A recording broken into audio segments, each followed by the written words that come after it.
Hello dear students, welcome back to our YouTube channel WB Champions Academy. আশা করি আপনারা প্রত্যেকে ভালো আছেন, সুস্থ রয়েছেন এবং আপকামিং যে এসএসসি এসএলএসটি পরীক্ষা হতে চলেছে 7 এবং 14 তারিখে, 7 তারিখে নবম দশম এবং 14 তারিখে একাদশ দ্বাদশ শ্রেণীর জন্য। তো আমরা মেইনলি জানেন আপনারা, আমরা ফিলোসফি সাবজেক্টের এখান থেকে কোচিং দিয়ে থাকি এবং প্রচুর স্টুডেন্ট আমাদের কাছে যুক্ত হয়েছে। আগামী 14 তারিখে যে সেপ্টেম্বর মাসের 14 তারিখে যে পরীক্ষাটি হতে চলেছে ফিলোসফি সাবজেক্টের, সেখান থেকে আমরা কোচিং দিই। তো আজকের মেইনলি ক্লাস সেটা হচ্ছে আমাদের ফিলোসফি সাবজেক্টের লজিকের উপরে সব থেকে মোস্ট ইম্পর্টেন্ট একটি ক্লাস, সেটা হচ্ছে কোয়ান্টিফিকেশন থিওরি বা মানক তত্ত্ব বা পরিমাণক তত্ত্ব। এটা নিয়ে আমরা আলোচনা করবো। আমার প্রচুর স্টুডেন্ট আমাকে ফোন করেছে, SMS করেছে যে স্যার লজিকের ক্লাসটা কাইন্ডলি নিন, এবং লজিকের ক্লাসটা ভীষণ দরকার, অনেক কিছু ভুলে গিয়েছি, দীর্ঘদিন প্র্যাকটিস নেই। তাই প্রত্যেকের কথা মতো এবং আমার পূর্ব থেকে বলা যে কথা, যে আমি বলেছিলাম যে লজিকের ক্লাস আমি নিয়ে আসবো আপনাদের জন্য, তো সেটা নিয়ে এসেছি। আশা করি এই ক্লাসটি আপনারা যদি পরিষ্কারভাবে দেখেন তো এসএসসি এসএলএসটি পরীক্ষার জন্য মানকের উপর থেকে আপনার আর কোনো সমস্যা থাকবে না। তো মনোযোগ দিয়ে এই ক্লাসটি দেখবেন, এতে আপনার ভীষণ উপকার হবে। মানক থেকে যে দু একটি প্রশ্ন থাকবে, যদি থাকে আমাদের এই এসএসসি পরীক্ষার জন্য, তাহলে এখান থেকে এই ক্লাসটা যদি আপনি করেন তাহলে খুব সহজেই আপনার কিন্তু বিষয় সম্পর্কে একটা সম্যক ধারণা তৈরি হবে। সুতরাং আর দেরি না করে চলুন শুরু করা যাক। তো যাই হোক, আজকে আরো একটা বিষয় আমি আলোচনা করি। আমি আজকে মানব তত্ত্ব নিয়ে আলোচনা করছি। একটা বিষয় আপনাদের কাছে বলে দিই, আমরা নতুন একটি সিরিজ চালু করেছি যে 600 কোশ্চেনের, আপনারা প্রত্যেকে জানেন 600 কোশ্চেনের একটি সিরিজ আমরা চালু করেছি, যে 600 কোশ্চেন আমরা দিচ্ছি এবং আমরা বলেছি এখান থেকে কিন্তু আপনারা 40 থেকে 50 নাম্বার কিন্তু কমন পেয়ে যাবেন এই 600 কোশ্চেন, এবং তার সঙ্গে আমরা 13টা মক টেস্ট এবং সমগ্র যে লজিকের ক্লাস সেটি কিন্তু আমরা প্রদান করবো। তো এইগুলো যদি আপনারা ভালো করে করেন, সেগুলো কিন্তু আপনারা খুব সহজেই এখান থেকে আপনার যে নির্দিষ্ট পরীক্ষা অর্থাৎ এসএসসি এসএলএসটি পরীক্ষা, সেখান থেকে খুব সহজেই 40 থেকে 50টা কোশ্চেন কমন পাবেন, এর বেশিও কিন্তু হতে পারে। ঠিক আছে, এবং তার জন্য আমরা বলে দিয়েছিলাম আমাদের যে ফোন নাম্বার 82 50 77, হ্যাঁ 82 50 77 82 53, এই নাম্বারে হোয়াটসঅ্যাপ অথবা কল করতে, কলে যদি আপনারা না পান অবশ্যই হোয়াটসঅ্যাপ করবেন।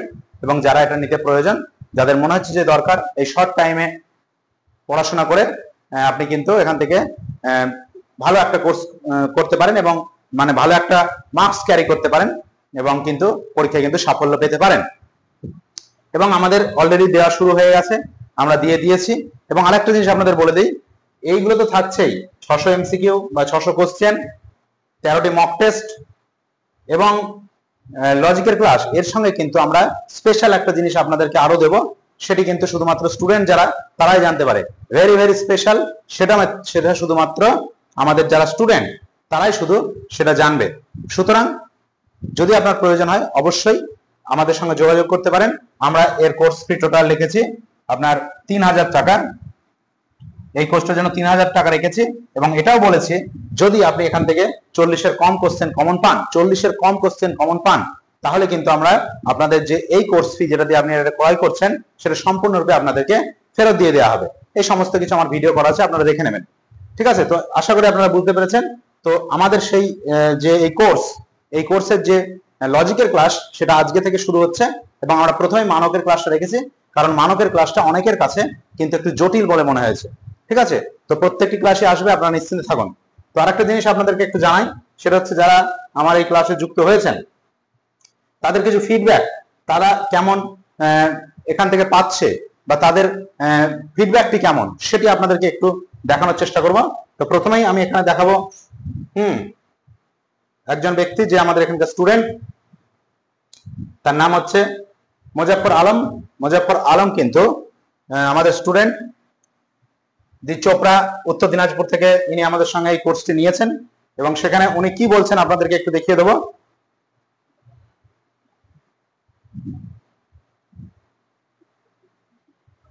ঠিক আছে, উনি বলছেন মাশাআল্লাহ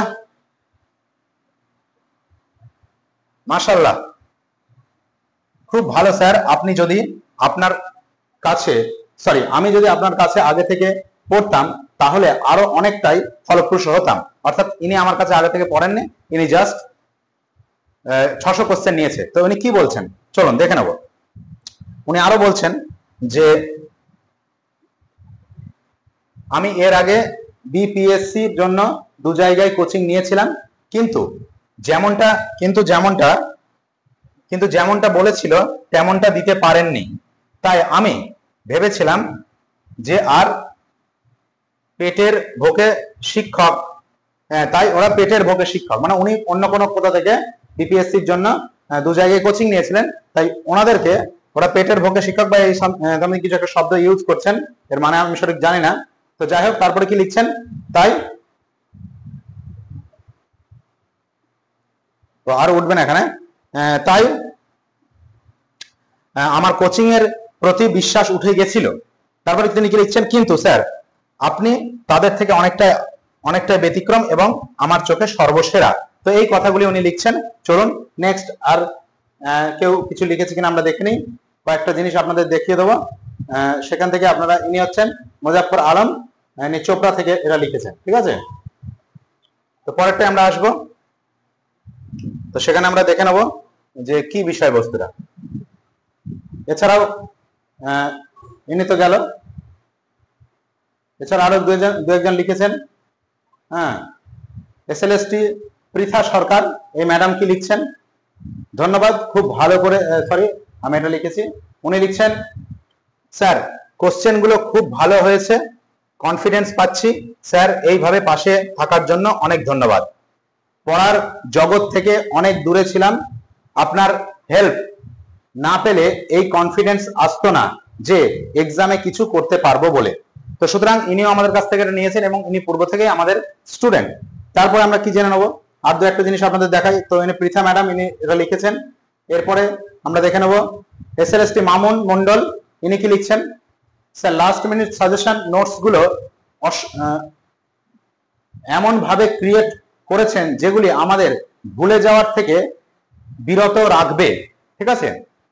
এই নোটগুলো 10,000 টাকা হলেও কম বলা হবে স্যার, এই সময়ের জন্য একমাত্র। আমার মতে স্যার 100% সত্যি, তাই বললাম আপনাকে। নোটগুলি যেন একটির সঙ্গে অন্যটি জড়িত, একটি ভুলে গেলে অন্যটি স্মরণ করিয়ে আমরা মনে করতে পারি। সাকসেস নোট 100% খুব ভালো। তো এটা মামুন বাবু লিখেছেন, ইনি আমাদের ক্লাসের একজন স্টুডেন্ট। আমি স্টুডেন্টদের কাছে ফিডব্যাক চেয়েছিলাম, তো ওনারা এসব লিখেছেন। এসএলএসটি পায়েল মন্ডল কি বলছেন, উনি বলছেন, স্যার কোশ্চেনের মান খুব ভালো, আমার লজিকে অসুবিধা আছে। ঠিক আছে, কোনো চিন্তা নেই, লজিকে অসুবিধার জন্য আমরা ক্লাস আনছি, সুতরাং চিন্তা নেই। তো উনিও বলছেন কোশ্চেনের মান ভীষণ ভালো। এরপর আমরা দেখে নেবো আর কি লিখেছেন। ইনি লিখেছেন এসএলএসটি অনিমা মন্ডল, ইনি কি লিখছেন, স্যার আপনার কোশ্চেন গুলো সত্যি খুব ভালো, আসলে আমি প্রাইভেট জব করি, সাথে সংসার, সবকিছু করে পড়াশোনা করা খুব চাপের। আপনার এই 600 কোশ্চেন এতটাই স্ট্যান্ডার্ড আর এতটাই গোছানো, আমার মতো কম সময়ে পাওয়া স্টুডেন্টদের জন্য খুব প্রয়োজন ছিল। আপনাকে অনেক অনেক ধন্যবাদ স্যার, ভালো থাকবেন, সুস্থ থাকবেন, আপনার মতো টিচার আমাদের সমাজের জন্য খুবই দরকার। তো এই কথাগুলি কিন্তু লিখছেন অনিমা ম্যাডাম, ঠিক আছে, অনিমা মন্ডল ম্যাডাম ইনি এটা লিখছেন। আর কে কি লিখছেন আমরা দেখে নেবো। SLST mock test Imran Hossain Bania, ইনি কি লিখছেন, স্যার আমি ইমরান, আপনার পরিশ্রমের ফল আপনার প্রত্যেক ছাত্রছাত্রী খুব উপকৃত হবে। আপনার নোটস অসাধারণ, আপনার মধ্যে প্রতিভা ভগবান দিয়েছে, এসএসসি র্যাঙ্ক করার মতোই নোটস। তো ইনি তার মত এইভাবে প্রকাশ করেছেন। তারপরে ইমরান হোসেন উনি এটা লিখছেন। আর কে কি লিখেছেন একটু আপনাদের দেখিয়ে দেবো। মক টেস্টের প্রশান্ত কি লিখছে, স্যার আপনার নোটস খুব ভ্যালুয়েবল, অনেক অজানা তথ্য পাচ্ছি। ওকে, আর কে কি লিখছে, এসএলএসটি নারু রয় ইনি কি লিখছেন, স্যার খুবই ভালো আছে, কোশ্চেনের মান খুবই ভালো, আশা করি অনেক কোশ্চেন কমন পাবো। ওকে, এর সঙ্গে লিখছেন, টাকা দিয়ে এর মূল্যায়ন করা যাবে না, অনেক কষ্টে বানিয়েছেন, শত প্রণাম, থ্যাংক ইউ। তো এই সমস্ত কমেন্টস আরো রয়েছে, প্রচুর রয়েছে।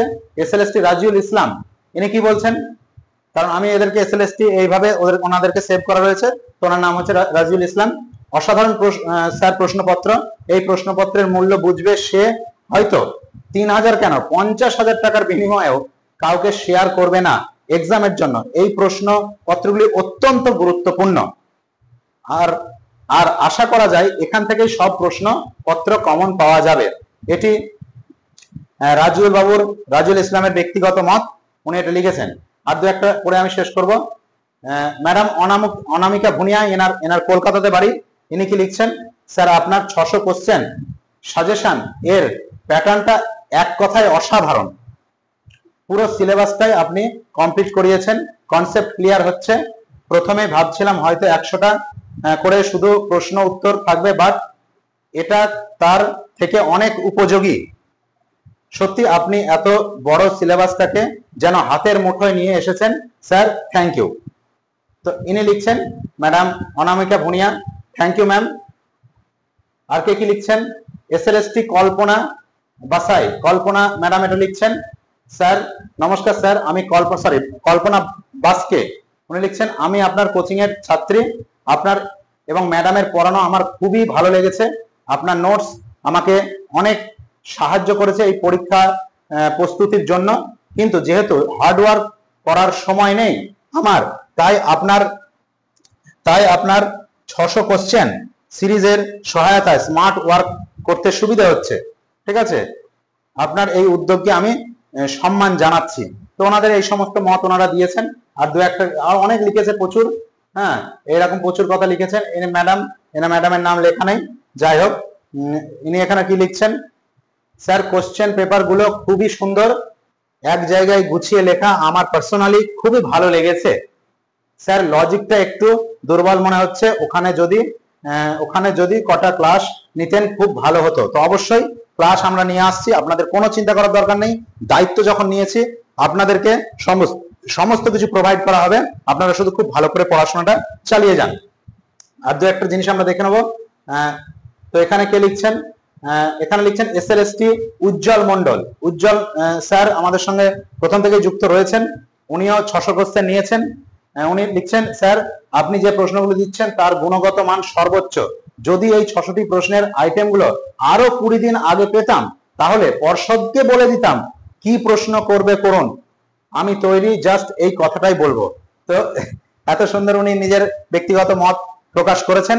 তো ধন্যবাদ, আপনারা খুব ভালো করে পড়াশোনা করুন। এসএলএসটি উজ্জ্বল মন্ডল স্যার। এছাড়াও আরো লিখেছেন, হ্যাঁ এই ম্যাডাম লিখেছেন, এনার নাম তো এখানে সেভ করা নেই যদিও। তো এখানে লিখছেন, স্যার আপনার কোশ্চেন খুবই সুন্দর, একদম এক্সাম এ আসার মতো। থ্যাংক ইউ স্যার, আপনাকে অনেক আমাদের এতটা সাপোর্ট করার জন্য অনেক ধন্যবাদ। হয়তো ওখানে মিস্টেক হয়ে গেছে। তো সুতরাং এই সমস্ত কথা কিন্তু এনারাও কিন্তু আমাকে ভর্তি হয়েছেন 3000 টাকা দিয়ে, এগুলো সব এখানে প্রমাণ রয়েছে। এছাড়াও এই ধরনের অনেকে এসএলএসটি দুর্গা সেন, কৃষ্ণনগর ঘূর্ণি ওনার বাড়ি, উনিও কিন্তু 2700 টাকায় পেয়েছিলেন, কারণ উনি 100 জনের মধ্যে ছিলেন। তো এখানে কি লিখছেন, স্যার কোশ্চেনের মান ভীষণ ভালো, আপনাকে অনেক ধন্যবাদ। তো এই ধরনের ইয়েগুলো রয়েছে, আপনারা দেখে নিতে পারেন। এসএলএসটি রমেন পুরুলিয়ার থেকেও আমার এখানে স্টুডেন্ট রয়েছে প্রচুর। হ্যাঁ, তো উনি কি লিখছেন, স্যার সত্যি কথা বলতে কি এই প্রশ্নগুলি পরীক্ষার জন্য একেবারে যথোপযোগী। কেউ যদি সিরিয়াসলি এগুলো প্র্যাকটিস করে তার সাফল্য নিশ্চিত। আপনার এই পরিশ্রমের কাছে 3000 টাকা খুবই সামান্য, ঈশ্বরের কাছে প্রার্থনা করি আপনি ভালো থাকুন, সুস্থ থাকুন। থ্যাংক ইউ রমেন বাবু। তো ওনাদের এই সমস্ত মত ওনারা দিয়েছেন। আর দু একটা লিখে আমরা শেষ করব। দেখি আপনাদের মক ভোলানাথ বাবু এটা লিখেছেন, উনিও কিন্তু আমাদের 600 কোশ্চেন নিয়েছেন। আপনার সাজেশন থেকে মনে হচ্ছে 100% কমন পড়বে, দারুণ হয়েছে, কিন্তু অনেকটা পড়তে হবে। অবশ্যই পড়তে তো হবে আপনাদের, না পড়লে কিন্তু সাকসেস পাওয়া যাবে না। সুতরাং এই জিনিসগুলো অবশ্যই একটু দেখে নেবেন। তো এই ছিল মোটামুটি আপনাদের ফিডব্যাক, আপনাদেরকে জানালাম। তো যারা মনে করছেন আপনাদের প্রয়োজন তারা অবশ্যই যোগাযোগ করবেন, এবং সময় যেহেতু হাতে কম, তো আর টাইম নেই, তাই শীঘ্রই আপনারা যদি আপনাদের প্রয়োজন হয় অবশ্যই জানাবেন। তো চলুন আর কথা না বাড়িয়ে আমরা শুরু করি। আর প্রত্যেককেই আমার ধন্যবাদ, আমি প্রত্যেককেই আমার শ্রদ্ধা জ্ঞাপন করছি আপনাদের এই মূল্যবান কমেন্টস দেওয়ার জন্য। আরো প্রচুর কমেন্টস এসছে, সব তো ভিডিওতে দেখানো সম্ভব নয়। সুতরাং আপনারা কিন্তু পড়াশোনা চালিয়ে যান, আপনারা নিশ্চয়ই পাবেন। লজিকের ক্লাস নিয়ে চিন্তা করতে হবে না, আমি কোশ্চেন দেওয়া শুরু করে দিয়েছি। প্রায় শেষের দিকে আমরা কিন্তু সমস্তটাই খুব তাড়াতাড়ি শেষ করব এবং লজিকের ক্লাসগুলো যথারীতি আসবে। আপনাদের সাফল্যই কিন্তু আমরা চাই এবং সেই উদ্দেশ্যে আমরা এগিয়ে চলেছি। তো আজকে আমাদের যে মেনলি ক্লাস সেটা হচ্ছে আপনার মানব তত্ত্বের উপর। মানব তত্ত্বটা খুব সিম্পল একটা জিনিস, কোয়ান্টিফিকেশন থিওরি, কিন্তু অনেকের কাছে বিষয়টা ভীষণ কঠিন বলে মনে হয়, যেহেতু সঠিক জ্ঞান তাদের কাছে থাকে না। তো আমি চেষ্টা করব আপনাদেরকে বিষয়গুলো খুব ইজিলি পরীক্ষার পয়েন্ট অফ ভিউ থেকে আমি আপনাদেরকে বিষয়গুলো একদম ক্লিয়ার করে দেওয়ার চেষ্টা করছি। তো প্রথমে আমাদের জানতে হবে, একটু মানবে ঢোকার আগে আমাদের একটু পূর্বের কিছু জিনিস জেনে নিতে হবে। তো এখন মানব তত্ত্বের কেন প্রয়োজন? ধরুন একটা আমি যুক্তি আকার লিখছি, P implies Q, not P, therefore Q। তো এখন এই যে আমি একটা যুক্তি আকার লিখেছি, এই যুক্তি আকারটি কিন্তু বৈধ না অবৈধ সেটা কিন্তু আমরা জানি কিভাবে বার করতে হয়। এটাকে আমরা খুব সহজেই সত্যমূল্য আরোপ করে আমরা বার করতে পারবো। আবার এটাকে কিন্তু আমরা সত্য সারণের মাধ্যমে কিন্তু প্রকাশ করতে পারবো, লঘুকরণের মাধ্যমে প্রকাশ করতে পারবো। তো এগুলো কি হচ্ছে, এই সমস্ত এটা কি ধরনের যুক্তি? এটা প্রাকল্পিক নিরপেক্ষ নাই। এবং আপনারা যদি দেখেন এখানে কিন্তু যুক্তিটি অবৈধ হয়েছে, এটা একটা যৌগিক যুক্তি। তো যৌগিক যুক্তির সত্যতা নির্ণয়ের ক্ষেত্রে আমরা কিন্তু সত্য সারণী, লঘুকরণ এই ধরনের কিন্তু আমরা পদ্ধতি ব্যবহার করেছি। এখানে কি যদি আমি দেখি, এটাকে যদি আমি ধরুন অবৈধ যদি প্রমাণ করতে হয়, কি করতে হয়, এখানে টি ধরতে হয়, এখানে টি ধরতে হয়, এটা এফ ধরতে হয়। এটা যদি আপনার মিলে যায়, কোনো সমস্যা না হয়, তাহলে এটা অবৈধ। তাহলে এখানে এফ যদি হয়, এখানে এফ, এটা টি মানে এটা এফ, তাহলে এটা এফ। তার মানে দেখুন এখানে কিন্তু অবৈধ প্রমাণ হয়ে গেল, তাহলে এটা অবৈধ নয়, এখানে পূর্ব বা অস্বীকার জনিত দোষ কিন্তু ঘটেছে। সুতরাং এইগুলো কিন্তু আমরা সত্যমূল্য আরোপ করেও করতে পারি। আবার আমরা সত্য সারণীর মাধ্যমে পি কিউ এর মান আলাদা আলাদা ধরে আমরা সারি করেও কিন্তু করতে পারি। তো এইগুলো কিন্তু অ্যাকচুয়ালি বৈধতা, এগুলো কিন্তু আমরা এদের বৈধতা নির্ণয় করা হয় যৌগিক যুক্তির ক্ষেত্রে, ঠিক আছে। কিন্তু এখন সমস্যা যে যৌগিক যুক্তির ক্ষেত্রে এরকম আমরা খুব সহজেই করতে পারি, কিন্তু প্রশ্ন হচ্ছে যেগুলো অযৌগিক যুক্তি, ফর এক্সাম্পল নিরপেক্ষ যুক্তি। নিরপেক্ষ যুক্তি কোনগুলো? যে যুক্তির প্রত্যেকটি আশ্রয় বাক্য এবং সিদ্ধান্ত সবগুলো নিরপেক্ষ বচন হয়, ঠিক আছে। আমরা যেমন নিরপেক্ষ ন্যায় শিখেছি, সেখানে কি থাকে? সেখানে প্রধান আশ্রয় বাক্য থাকে, অপ্রধান আশ্রয় বাক্য থাকে এবং সিদ্ধান্ত থাকে। তো সেক্ষেত্রে আমরা যদি আমরা সেগুলোকে ধরি যে প্রধান আশ্রয় বাক্য একটি এ, অপ্রধান আশ্রয় বাক্য বি এবং সিদ্ধান্ত সি, এইভাবে ধরতে হয়, ঠিক আছে। ওগুলোকে আমরা কিন্তু আলাদা করে ধরতে পারি না। তো মানে আমরা যেরকম যৌগিক যুক্তির ক্ষেত্রে অঙ্গগুলোকে ধরে থাকি, তাই না? অঙ্গগুলো কি আমরা পি একটা অঙ্গ, পি একটা অঙ্গ, কিউ এইভাবে ধরে আমরা তৈরি করি। কিন্তু এগুলোর ক্ষেত্রে, কারণ যৌগিক বচন কাকে বলে? যে বচনের প্রত্যেকটি অঙ্গ আলাদাভাবে বচন হতে পারে, যে বচনের প্রত্যেকটি অঙ্গ আলাদাভাবে বচন হতে পারে, সেগুলোই তো যৌগিক বচন, তাই না? যদি বৃষ্টি হয় তবে মাটি ভিজবে, এখানে বৃষ্টি হওয়াটা একটা অঙ্গ, মাটি ভেজাটা একটা অঙ্গ, এটা প্রাকল্পিক বচন এবং একই সঙ্গে এটা যৌগিক। কেন? বৃষ্টি হয় এটা একটা বচন হতে পারে, আর মাটি ভিজবে এটা একটা বচন হতে পারে। তাই এটা একটি যৌগিক বচন, যেহেতু তার অঙ্গগুলো আলাদাভাবে বচন বলে গণ্য হচ্ছে। কিন্তু নিরপেক্ষ বচনের ক্ষেত্রে তার অঙ্গ বা অংশগুলো আলাদাভাবে বচন হয় না। ফর এক্সাম্পল, সকল কবি হয় মানুষ, এখানে চারটি অংশ আছে, এখানে সকল, কবি, হয় মানুষ, এখানে কবি আলাদা করে বচন নয়, এটি একটি পদ, মানুষ আলাদা করে বচন নয়, এটি একটি পদ, সংযোজক একটি শব্দ, সকল একটি পরিমাণ জ্ঞাপক চিহ্ন বা শব্দ। সুতরাং এই জিনিসগুলো আমাদের খেয়াল রাখতে হবে। তো নিরপেক্ষ যুক্তির ক্ষেত্রে আমরা কিন্তু অযৌগিক যুক্তির ক্ষেত্রে কিন্তু আমরা সেগুলো করতে পারি না। সেক্ষেত্রে আমাদের কিন্তু অন্য একটি পদ্ধতি আরোপ করতে হয় বা অন্য একটি পদ্ধতির সাহায্য নিতে হয়, সেটা হচ্ছে আপনার পরিমাণক পদ্ধতি, ঠিক আছে। পরিমাণক পদ্ধতির মাধ্যমে বা মানক তত্ত্বের মাধ্যমে, কোয়ান্টিফিকেশন থিওরির মাধ্যমে আমরা কিন্তু সেগুলো করতে পারি। তাহলে বোঝা গেল যে কোয়ান্টিফিকেশন থিওরির অ্যাকচুয়াল প্রয়োজনীয়তা কি, যে অযৌগিক যুক্তির বৈধতা প্রমাণের ক্ষেত্রে বা বৈধতা প্রমাণের ক্ষেত্রে কিন্তু আমাদের আপনার পরিমাণক তত্ত্বের বা মানক তত্ত্বের কিন্তু প্রয়োজন হয়। সুতরাং এই জিনিসটা কিন্তু আমাদের জেনে নিতে হবে। তাহলে বোঝা গেল। এখন পরবর্তী আলোচনায় আমি আসি। পরবর্তী আলোচনা হচ্ছে এবার পরিমাণের দিক থেকে বচন কয় প্রকার। আমরা জানি পরিমাণের দিক থেকে প্রথাগত যুক্তিবিজ্ঞান অনুযায়ী কিন্তু দুই প্রকার ছিল, সেখানে সামান্য বচন বা সার্বিক বচন এবং বিশেষ বচন। আর নির্দিষ্ট বা যেগুলো এক ব্যক্তিক বচন বা বিশিষ্ট বচন বলে থাকি সেগুলোকে কিন্তু তারা সামান্য বচনের মধ্যে নিত বা সামান্য বচনের অন্তর্ভুক্ত করেছিল। যেমন রাম হয় বালক, এটাকে তারা এই বচন বলে দিল, ঠিক আছে, তো সামান্য বচনের মধ্যে ফেলে দিত। কিন্তু আধুনিক যুক্তিবিজ্ঞানে কিন্তু এই এক ব্যক্তিক বচনকে আলাদাভাবে পরিমাণকের মধ্যে সামান্য থেকে আলাদা করা হয়েছে, এবং পরিমাণের দিক থেকে আপনার আধুনিক যুক্তিবিজ্ঞানে কিন্তু তিন রকমের বচনের কথা বলা হয়েছে। একটা হচ্ছে আপনার সামান্য বচন, যেটা আপনার প্রথাগত বা গতানুগতিক যুক্তিবিজ্ঞানে ছিল, এ ই আমরা পড়েছি সমস্ত কিছুই।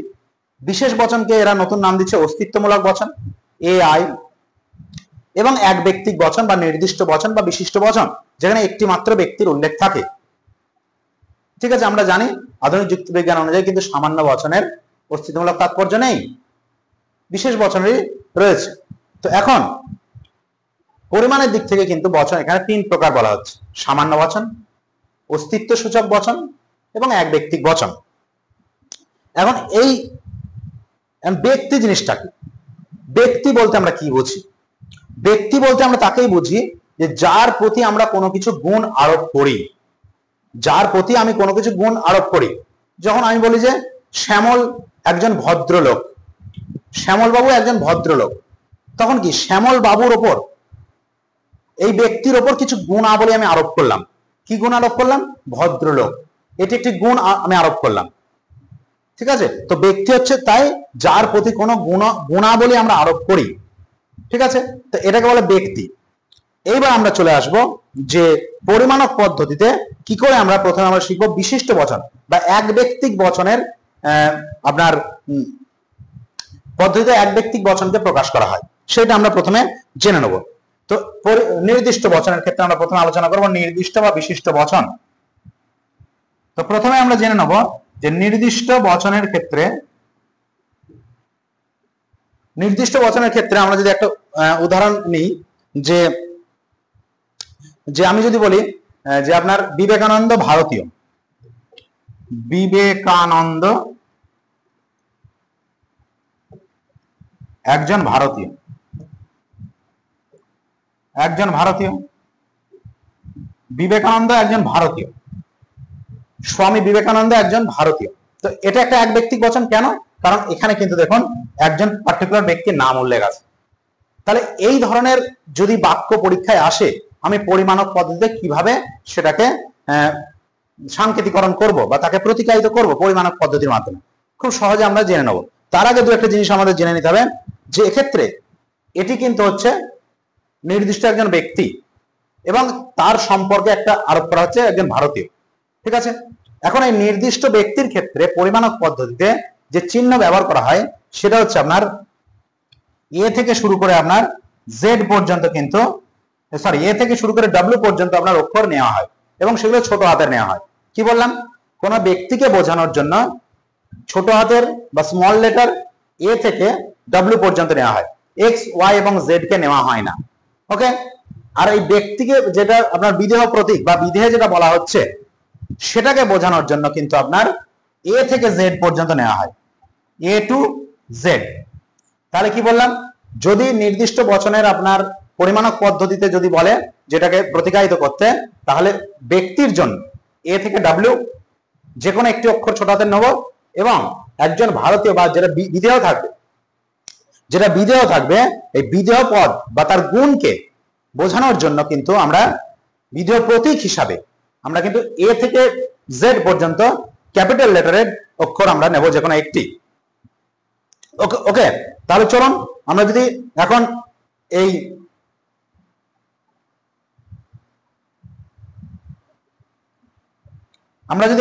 বাক্যটিকে আমরা যদি এখন প্রতিকায়িত করি তাহলে কি হবে?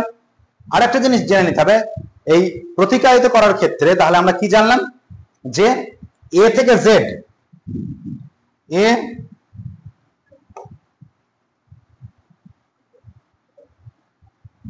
তাহলে এ থেকে যেটা জেড বলছি, এ থেকে ডব্লিউ যেটা বলছি, এগুলোকে বলা হয় ব্যক্তি গ্রাহক। ঠিক আছে, সরি এ থেকে জেড যেটা আমি আলোচনা করছি সেটা হচ্ছে আপনার ব্যক্তিকে বোঝানোর জন্য ব্যবহার করা হচ্ছে, ব্যক্তি, কোনো নির্দিষ্ট ব্যক্তিকে বোঝানোর জন্য ব্যবহার করা হচ্ছে, ঠিক আছে। আর বিধেয় যেটা আছে সেটা আমরা বললাম এ টু জেড, এইভাবে কিন্তু আমরা সেটাকে জানবো। এবার খুব সহজে আমরা আলোচনা করার চেষ্টা করছি, চলো বিষয়টা খুব ইজি, আমরা একটু দেখার চেষ্টা করি। যদি আমি বলি যে কান্ট একজন দার্শনিক, কান্ট একজন দার্শনিক, এটা যদি আমরা বলি এখানে, ধরুন এই বাক্যটি রয়েছে, এই বাক্যটিকে আপনাকে প্রতিগায়িত করতে হবে, ঠিক আছে। কান্ট একজন দার্শনিক, এখানে কান্ট ব্যক্তি, এর জন্য আমরা এ থেকে ডাব্লিউ পর্যন্ত যে কোনো একটা অক্ষর নেব। সাধারণত আমরা ছোট হাতের যে নাম থাকে তার প্রথম অক্ষর অব্যাক্ষরের প্রথমটা নিয়ে থাকি ছোট হাতের কে, কারণ এ থেকে ডাব্লিউ স্মল লেটার কে। আর দার্শনিকের জন্য আপনার পি এক্স, ঠিক আছে। দার্শনিকের জন্য আপনার কি হবে পি, এখানে এক্স হবে না, সরি পি, ওকে।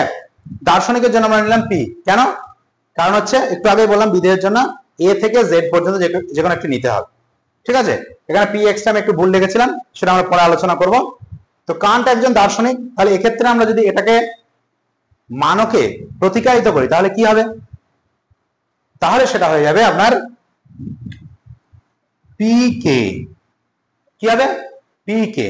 একটা জিনিস সবসময় মনে রাখবেন যে মানকে প্রতিকায়িত করার ক্ষেত্রে কিন্তু অবশ্যই কিন্তু আপনাকে ব্যক্তি নাম আগে কিন্তু বিধেয়টাকে নিয়ে আসতে হবে, এই বিধেয়টি কিন্তু আগে আসবে, ঠিক আছে। আর ব্যক্তি যে নাম সেটা কিন্তু পরে যাবে, ওকে। এই জিনিসটা বোঝা গেল যে প্রথমে কিন্তু আপনার ব্যক্তি নামটা আসবে, সরি, প্রথমে কিন্তু আপনার যে বিধেয় সেটি কিন্তু আগে নিয়ে আসতে হবে, এবং ব্যক্তির যে নাম সেটি কিন্তু আপনাকে পরে নিয়ে যেতে হবে, বোঝা গেল। তাহলে এই একই ধরনের বাক্য যদি পরীক্ষায় আসে, এই ধরনের প্রশ্নের পরীক্ষায় আসে, সম্ভবত 2012 সালে, মোস্ট প্রবাবলি 2012 কি 2010 সালে এইরকম একটা বাক্য এসেছিল পরীক্ষাতে, যেখানে কিন্তু আপনাকে মানব পদ্ধতিতে প্রতিগায়িত করতে হয়েছিল। তো এই ধরনের কিন্তু জিনিসগুলো ভুল করলে হবে না। তো নির্দিষ্ট বচনের ক্ষেত্রে বা নির্দিষ্ট ব্যক্তি, এক ব্যক্তিক বচনের ক্ষেত্রে কিন্তু এইভাবে করতে হবে। এটাকে বলা হচ্ছে আপনার ব্যক্তি, আর এটাকে বলা হচ্ছে আপনার বিদেহ, ঠিক আছে। তো এই ব্যক্তিকে আপনার নাম ধরলেন একটা, আর বিদেহের জন্য আপনি দার্শনিক ফিলোসফার, তার জন্য পি ধরলেন, তাহলে এটা হয়ে গেল পি কে। প্রথমে অবশ্যই আপনাকে মনে রাখতে হবে যে বিধেয়টাকে বসাতে হবে, তারপরে কিন্তু শেষে কিন্তু ব্যক্তিটাকে বসাতে হবে। আপনি যদি এখানে কে পি লিখতেন তাহলে কিন্তু আপনার এটা ভুল হয়ে যেত, এই জিনিসটা মনে রাখবেন। আশা করি বুঝতে পেরেছেন। তাহলে বলুন তো, যদি এরকম লিখি যে রবি একজন ছাত্র, রবি একজন ছাত্র, তাহলে কি হবে? এটাকে আমরা যদি এই জায়গায় রবিকে যদি আমি আর ধরি, আর একজন ছাত্রকে যদি আমি এস ধরি, স্টুডেন্ট ফর, হ্যাঁ এস ফর স্টুডেন্ট, আর রবি আর ধরলাম, তাহলে কি হবে বলার চেষ্টা করুন। খুব সহজ, প্রত্যেকে আমরা পারবো। কি হবে? মানকিত করলে এটা হবে এস আর। ভেরি গুড, প্রত্যেকে সঠিক, একদম সঠিক। তো এইভাবে আশা করি আপনারা বুঝতে পেরেছেন, এইভাবে কিন্তু প্রতিগায়িত করতে হবে। চলুন আরো একটা উদাহরণ নিয়ে আপনাদের সঙ্গে আলোচনা করি, দেখি আপনারা পারছেন কিনা। যদি এরকম বলি যে গৌতম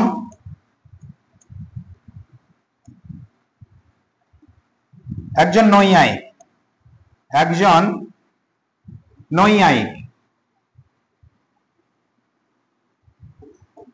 তাহলে কি হবে? আমি যদি গৌতমের জন্য জি ধরি এবং নৈয়ায়িকের জন্য আমরা এন ধরি, তাহলে এটা কি হবে বলুন তো, বলুন।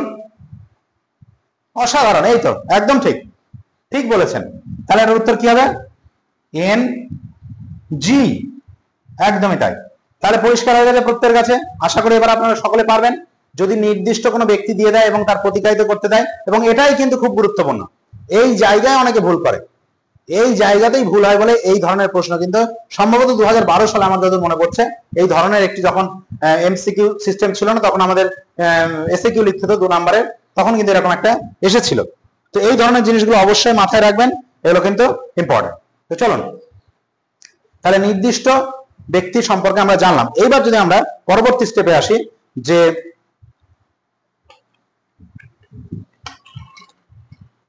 এবার যদি আমরা পরবর্তী স্টেপে আসি, সেটা হচ্ছে এক ব্যক্তিক বচন সম্পর্কে তো গেল। এবার সাধারণ যদি কোনো বচন থাকে, সাধারণ বচনের ক্ষেত্রে আমরা কি করব? যেখানে আপনার একটি উদ্দেশ্য থাকবে, একটি বিধেয় থাকবে, কিন্তু উদ্দেশ্যে কারণ নাম থাকবে না। এক ব্যক্তিক বচনের কারণ নাম ছিল রাম, শ্যাম, যদু, মধু, শঙ্কর, গৌতম ইত্যাদি, কিন্তু যেখানে আপনার নাম উল্লেখ থাকবে না, সেখানে আমি কিভাবে করব? খুব ইজি মেথড। চলুন, যে মানে আপনার এখানে কোনো নির্দিষ্ট ব্যক্তির নাম উল্লেখ করা থাকবে না সাধারণ বচনের ক্ষেত্রে। সেক্ষেত্রে আমাদের কি করতে হবে? ধরা যাক আমি বললাম যে এক্স হয়, প্রথমে আমি লিখবো না, যে কোনো ব্যক্তির ক্ষেত্রে যে কোনো একজন ব্যক্তি সে বুদ্ধিমান, কোন একজন ব্যক্তি বুদ্ধিমান। ধরুন এক্স হয় বুদ্ধিমান,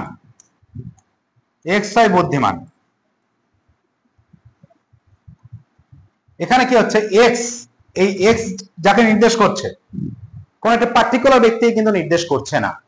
সাধারণ বচন, এক্স এর যে কোনো ব্যক্তি হতে পারে, তাহলে এক্স হয় বুদ্ধিমান যদি বলে, তাহলে সেক্ষেত্রে আমরা কিন্তু কি করব? বুদ্ধিমানের জন্য ইন্টেলিজেন্স আই লিখলাম, ইন্টেলিজেন্ট আই, আর এক্স তো এক্সই রয়েছে। তাহলে এখানে কি হচ্ছে? সিস্টেম সেই একই রকম, প্রথমে আসবে বিধেয় প্রতীক এবং পরে যাবে আপনার এই নির্দিষ্ট ব্যক্তিমান, এই যাকে নির্দেশ করছে। ঠিক আছে? তাহলে এটা কি হবে বলুন তো? কি হবে? I x. এইভাবে যে কোনো সাধারণ বচনের ক্ষেত্রে কিন্তু এখানে আই এক্স হবে। কেন? ওই আগের মতোই, আগে কিন্তু ব্যক্তির নাম উল্লেখ ছিল, তাই আমরা ওই পার্টিকুলার ব্যক্তির স্মল লেটারে তার অধ্যক্ষরটা আমরা ইউজ করছিলাম। কান্টের কে, ডেকার্তের ডি ছোট হাতের, প্লেটোর পি ছোট হাতের, ঠিক আছে, রামানুজের আর, শঙ্করের এস। ঠিক আছে? এখানে কিন্তু দেখুন কারণ নাম উল্লেখ করা নেই, এখানে আছে এক্স, ইন্টেলিজেন্স আই, তাহলে কি হবে? I x. ঠিক আছে? এগুলো বেসিক জিনিস, আমি আসছি আস্তে আস্তে, আপনারা ধীরে ধীরে বিষয়টা বোঝার চেষ্টা করুন। বিষয়টা খুব সহজ, এই ভিডিওটি দেখলে আপনাদের কোনো সমস্যা হবে না মানব থেকে। ঠিক আছে? তো চলুন, তাহলে এই বিষয়টা আপনারা পরিষ্কার হয়েছেন। যদি বলা হয় ধরুন যে এক্স হয় বালক, এটা করুন তো কি হবে? এটা করুন তো, এক্স হয় বালক, বলুন। বালকের জন্য আপনি বি ধরুন, তাহলে কি হবে বলে ফেলুন। একদম সঠিক, কি হবে? B x. ইয়েস, এইটা হবে বি এক্স। ভুল করলে হবে না, এক্স বি নয়, এটাকে এক্সটা কিন্তু আগে রাখা যাবে না, এক্স বি না, একদমই নয়, এটা কিন্তু ভুল, বি এক্স। ওকে, তারপরে চলুন, যদি বলা হয় এক্স একজন ছাত্র বা এক্স হয় ছাত্র, এক্স কে আমরা পরিষ্কার নয়, তাহলে কি হবে? S x. এক্স একজন বালিকা, জি এক্স। যে আরেকটা জিনিস আমি বলে দিই, যে ওদের যে অধ্যক্ষর নিতেই হবে এমন কোনো ব্যাপার নেই, আপনি যে কোনো একটি নিতে পারেন। বালকের জন্য বি নিতেই হবে এমন কোনো ব্যাপার নেই, বয় বি নিতে হবে, আপনি যে কোনো নিতে পারেন। কিন্তু পরীক্ষা যদি উল্লেখ করা থাকে, কোন নির্দিষ্ট যদি বলাই থাকে যে বালকের জন্য এই পার্টিকুলার চিহ্নটি, তাহলে কিন্তু তখন সেটাকে নিতে হবে। কিন্তু আপনার স্বাধীনতা আপনি যে কোনো খুশি নিতে পারেন, কোনো চাপ নেই। কিন্তু মনে রাখবেন একটা কথাই, যে বাঁদিকে যেটা থাকবে, বাঁদিকে সেটা হবে আপনার বিধেয় প্রতীক, মানে বিধেয় যেটা আছে, আর ডান দিকে যেটা থাকবে সেটা হচ্ছে আপনার ব্যক্তি গ্রাহক। এখানে যে আমি একটা বারবার লিখছি এক্স, এটা হচ্ছে একটা ব্যক্তি গ্রাহক। কি বলছে এটাকে? ভালো করে শুনে নিন, এটাকে বলা হচ্ছে ব্যক্তি গ্রাহক। আমরা বচন গ্রাহকের কথা পড়েছি, বচন গ্রাহক এস পি এম, তাই না? পদগ্রাহক এস পি এম, ছোট হাতের পি কিউ আর, এগুলো বচন গ্রাহক।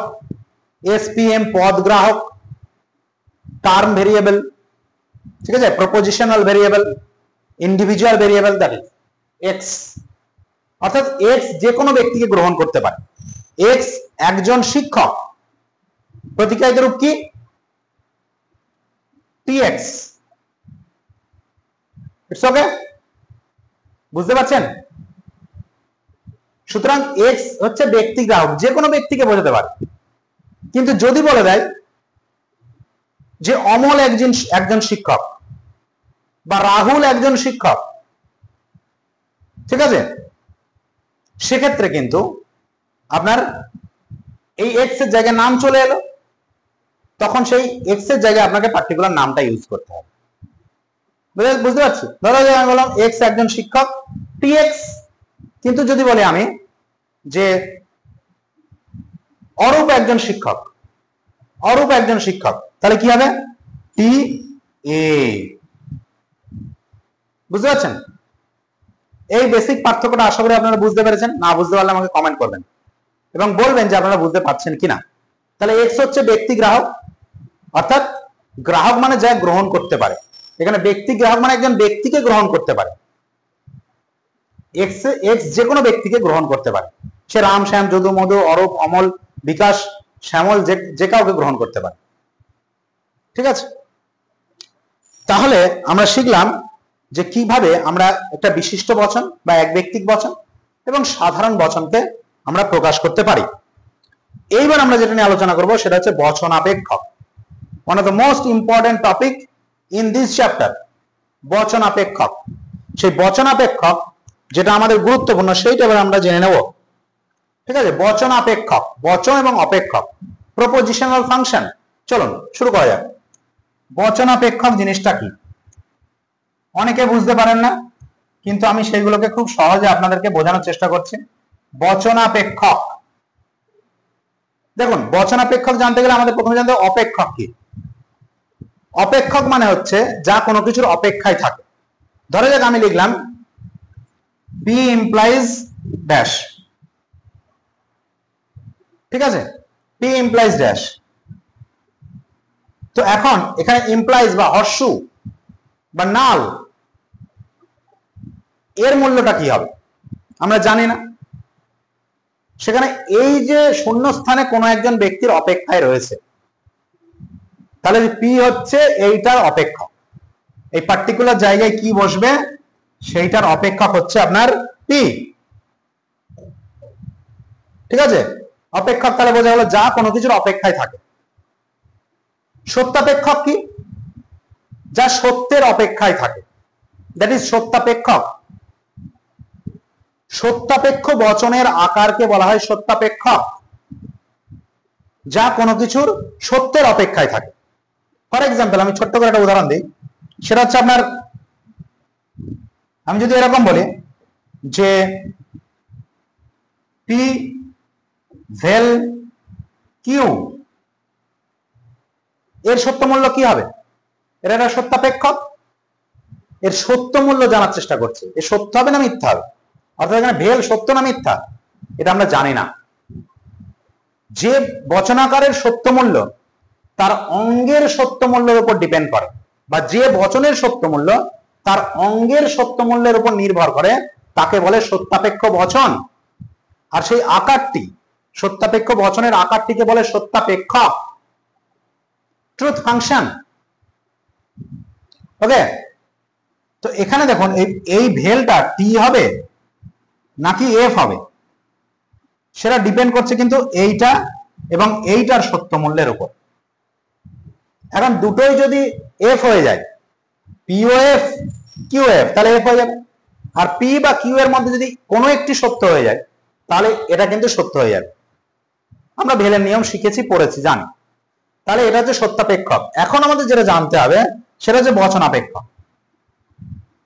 তাহলে এখানে কি বচনাপেক্ষক, সত্যাপেক্ষকের সত্যের জন্য অপেক্ষায় থাকতো, তাহলে বচনাপেক্ষকের কার জন্য অপেক্ষায় থাকবে আপনারা নিজেরাই বলুন। একদম তাই, বচনের জন্য। তো এখন বচনাপেক্ষক জিনিসটা কি আমাদের আগে একটু স্পষ্টভাবে জেনে নিতে হবে। বচনাপেক্ষক হচ্ছে এমন একটা জিনিস যেখানে একটা বিদেহ প্রতীক থাকবে। কি থাকবে? খুব সিম্পল,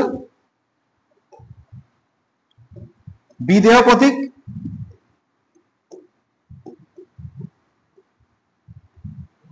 বিদেহ প্রতীক প্লাস ব্যক্তি গ্রাহক। ব্যক্তি গ্রাহক,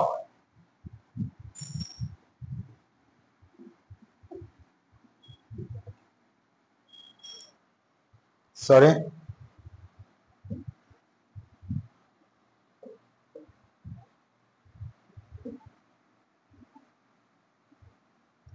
ব্যক্তি গ্রাহক।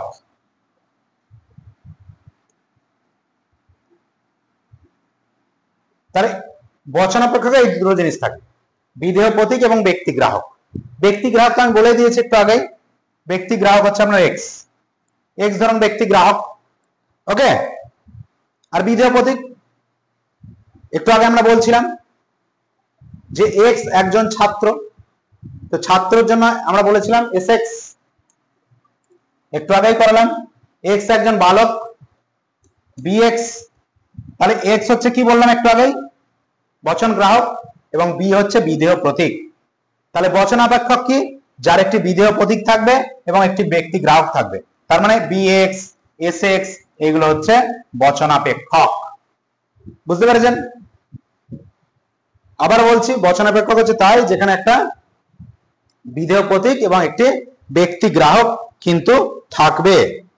একটি আকার যার মধ্যে একটি ব্যক্তি গ্রাহক থাকবে এবং ওই ব্যক্তি গ্রাহকের পরিবর্তে যদি আমি একটি ব্যক্তি বিশেষক নিবেশ করি তাহলে একটি বচন পাওয়া যাবে। এখন এই জিনিসটা কি ব্যক্তি বিশেষক? ব্যক্তি বিশেষক মানে ওই পার্টিকুলার ব্যক্তির নাম, ব্যক্তি বিশেষ, তাই না? এখন আমি যদি বলি যে এক্স হয় ছাত্র, এক্স হলো ছাত্র, তাহলে এটাকে নির্দেশ করছে। এখন এক্স এর জায়গায় আমি যদি বসিয়ে দেই রহিম, রহিম যদি আমি এখানে লিখি, রহিম হলো ছাত্র, তাহলে কি হবে? তাহলে এইটার কিন্তু আপনার প্রতিকায়িত রূপ হয়ে যাবে এস আর। অর্থাৎ দেখুন, বচন গ্রাহকের জায়গায় এখানে আর হয়ে গেল।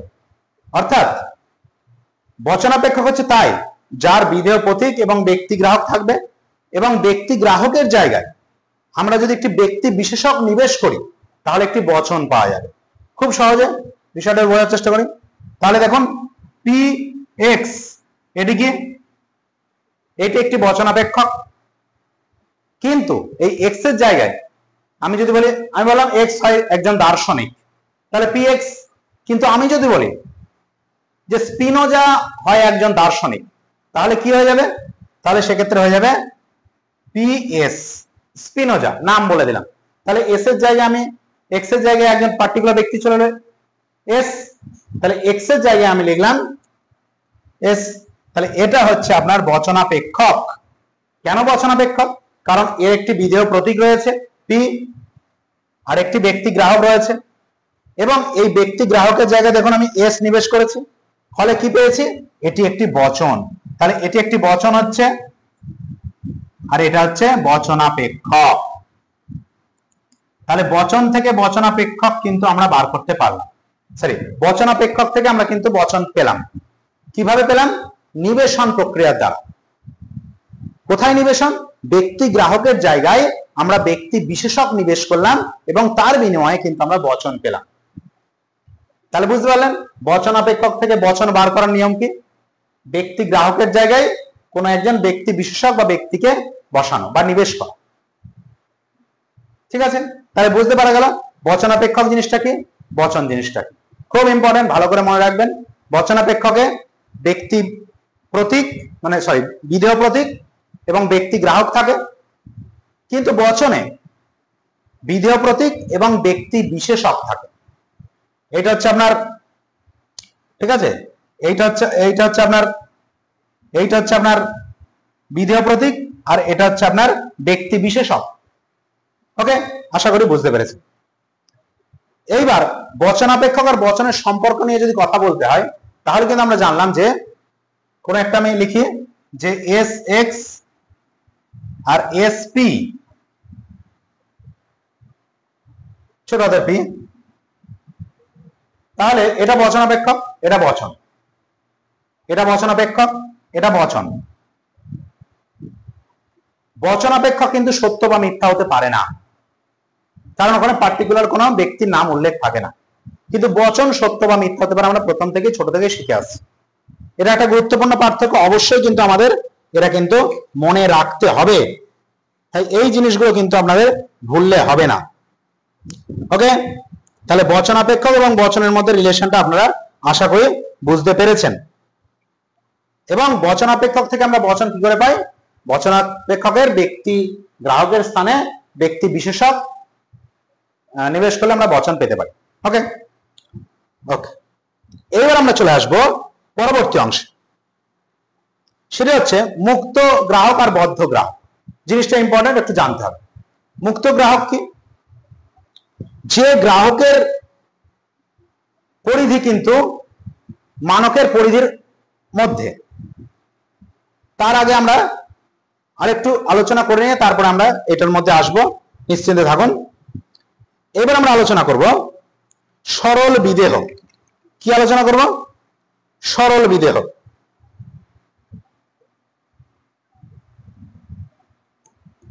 সরল বিদেহ জিনিসটা আমাদের একটু জেনে নিতে হবে। সরল বিদেহ জিনিসটা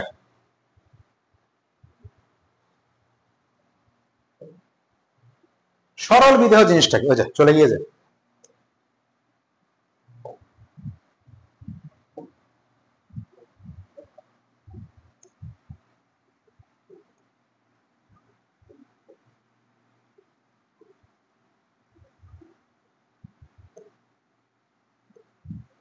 সরল বিদেহ। ওকে, সরল বিদেহ জিনিসটা কি? Simple predicate. সিম্পল প্রেডিকেট আর কিছুই নয়। সিম্পল প্রেডিকেট হচ্ছে একটা বচন গ্রাহক। ঠিক আছে, একটি বচন গ্রাহক। এবং সেই বচন গ্রাহক আমরা, সরি ভুল বলছি, একটু সরি ক্ষমা করবেন। সিম্পল প্রেডিকেট বা সরল বিদেহ হচ্ছে বচনাপেক্ষক। আমরা জানি যে এক ধরনের বচনাপেক্ষক, যেটা আমরা যদি আমরা লিখি যে পিএক্স, এটি একটি বচনাপেক্ষক। এটি একটি সদর্থক বচনাপেক্ষক, সদর্থক। আবার যদি আমি লিখি নট পিএক্স, তাহলে এটি একটি বচনাপেক্ষক কিন্তু একটি নঙর্থক। এখন সরল বিদেহ কোনটি? যেটি যে বচনাপেক্ষকের যে নিবেশন দৃষ্টান্ত, সেই নিবেশন দৃষ্টান্ত ও বচন শুধুমাত্র সদর্থক হবে এবং নির্দিষ্ট বা এক ব্যক্তিক হবে, সেই বচনাপেক্ষককেই হচ্ছে সরল বিদেহ। তাহলে সরল বিদেহ এক ধরনের বচনাপেক্ষক, যে বচনাপেক্ষক সদর্থক হবে। দেখুন এই দুটোর মধ্যে কোনটি সদর্থক? এটি কিন্তু সদর্থক, নঙর্থক হলে হবে না। এবং কি করতে হবে? এর নিবেশন দৃষ্টান্ত, এর নিবেশন দৃষ্টান্ত আমরা কি করতে কি পেতে পারি? পিএ, তাই না? এটা এক ব্যক্তিক এবং সদর্থক। তাহলে পিএক্স, তাহলে এই যে পিএক্স আমরা আলোচনা করলাম, এই পিএক্স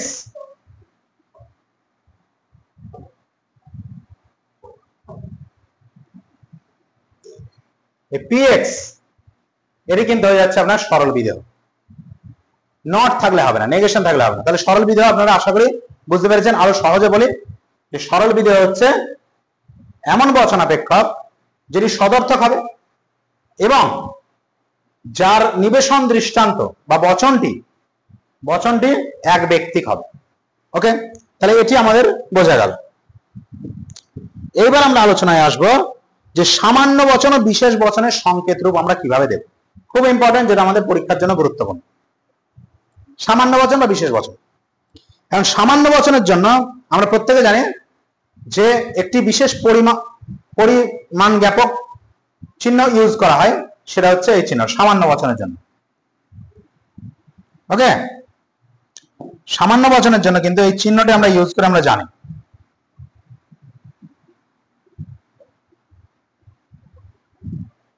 এটাকে বলে ফর অল এক্স। ঠিক আছে, ফর অল এক্স বা গিভেন এনি এক্স, সামান্য পরিমাণ নির্দেশক ফর অল এক্স।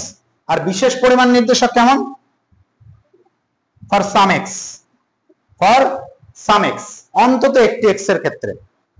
আর ওইটা হচ্ছে ফর অল এক্স, সকল এক্স এর ক্ষেত্রে। এটা সামান্য আর এটা বিশেষ বা অস্তিত্ববাচক পরিমাণ নির্দেশক। এখন যদি বলে সকল একটা বাক্য আমি নেই, সকল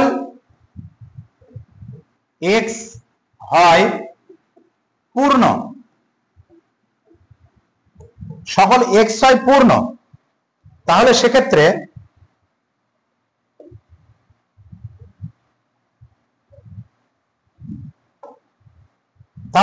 কি হবে? আমরা একটু আগে শিখলাম এক্স হয় পূর্ণ, এটা কিভাবে আমরা করতে হয়, পি এক্স, এটা তো শিখে গেছি, নিশ্চয়ই শিখেছেন। পি এবং এক্স একটু আগে আমরা শিখলাম। তাহলে সকলের জন্য কি করব, ফর অল এক্স। তাহলে সকল এক্স হয় পূর্ণ কি হবে, for all x P x. এই হয়ে গেল এই বাক্যটির পরিমাণকে প্রতিকায়িত করা বা তার পরিমাণক রূপ প্রদান করা হবে। বোঝা গেল? ওকে। তাহলে সরল যে সামান্য যে বচন, তাদেরকে কিভাবে এই বচনগুলোকে করতে হবে আমরা বুঝে গেলাম। তাহলে এবার আমরা যদি আসি ই বচনের ক্ষেত্রে, কোন এক্স নয় পূর্ণ, কোন এক্স নয় পূর্ণ, তাহলে সেক্ষেত্রে কি হবে, এক্স নয় পূর্ণ, এই জিনিসটা ভালো করে বুঝতে হবে। এক্স পূর্ণ হলে কি লিখছিলাম, পি এক্স, কিন্তু যখনই বলবে এক্স নয় পূর্ণ তখন হয়ে যাবে নট পি এক্স। একটু আগে আমি নঙর্থক দিকটা দেখাচ্ছিলাম, বচনাপেক্ষক সদর্থক হতে পারে, নঙর্থক হতে পারে। পি এক্স হচ্ছে একটা সদর্থক বচনাপেক্ষক, নট পি এক্স হচ্ছে একটা নঙর্থক বচনাপেক্ষক। বোঝা গেল? তাহলে এটার জন্য হলো নট পি এক্স, আর এই কোন হচ্ছে সামান্য পরিমাপক, তাই জন্য ফর অল এক্স। তাহলে হয়ে গেল কি, for all x not P x. তাহলে এটাকে আমরা সাধারণত ই বচনে করা যাবে এইভাবে। ওকে, মনে থাকবে, মনে রাখবেন এই নটটা কিন্তু এক্স এর আগে আসছে না, ভালো করে বুঝতে হবে। এই নটটা কিন্তু এক্স এর পরে, বচনাপেক্ষকের আগে, এই জিনিসটা ভুল করলে হবে না। এবার আমি যদি বলি কোন কোন কোন কোন এক্স হয় পূর্ণ, কোন কোন এক্স হয় পূর্ণ, এই আই বচনটি যদি আমরা নিই অস্তিত্বমূলক বচন, তাহলে কি হবে, এক্স হয় পূর্ণ তো আমরা বুঝে গিয়েছি, পি এক্স। আর কোন কোন জন্য একটু আগে বললাম যে ফর সাম এক্স, তাই না? তাহলে কি হবে, for some x P x. আর ও বচনের ক্ষেত্রে কি হবে, আমি আর লিখছি না, ও বচনের ক্ষেত্রে হবে ফর সাম এক্স ই বচনের মতোই নট পি এক্স। বোঝা গেল? তাহলে বিষয়বস্তুগুলো বুঝতে না পারলে অবশ্যই বলবেন। তাহলে এই বচনটা কেমন হলো, ফর অল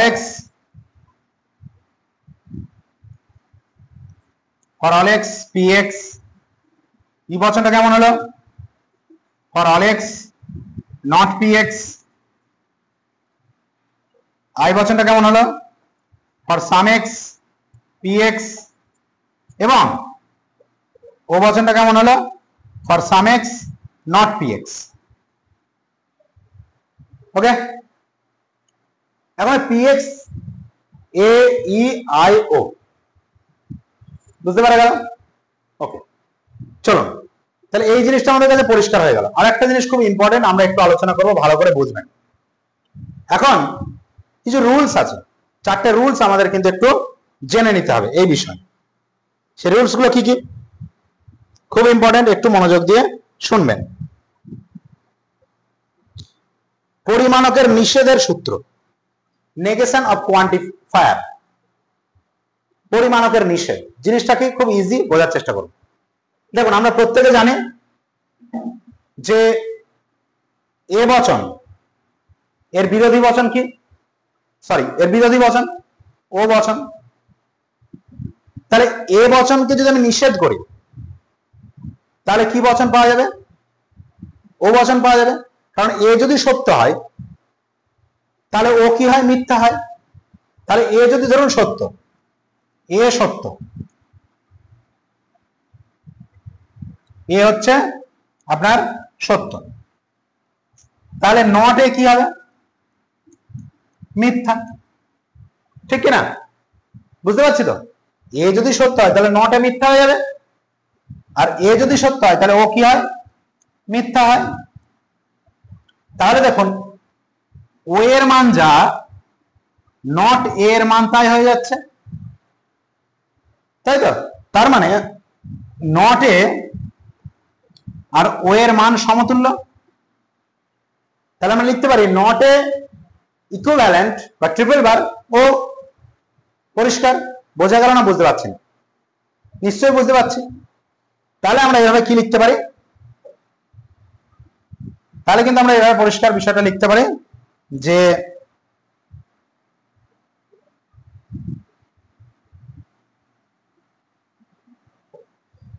তাহলে এ এটার ক্ষেত্রে আমরা ইকুইভ্যালেন্ট লিখতে পারি নট ও। একই রকম বিষয়, একই রকম বিষয় তো। এ ও এর বিরোধী, তাহলে নট ও এর সঙ্গে সমমানের হবে। সহজ করে বোঝায়, এ ধরুন সত্য, তাহলে ও কি হবে? ও মিথ্যা।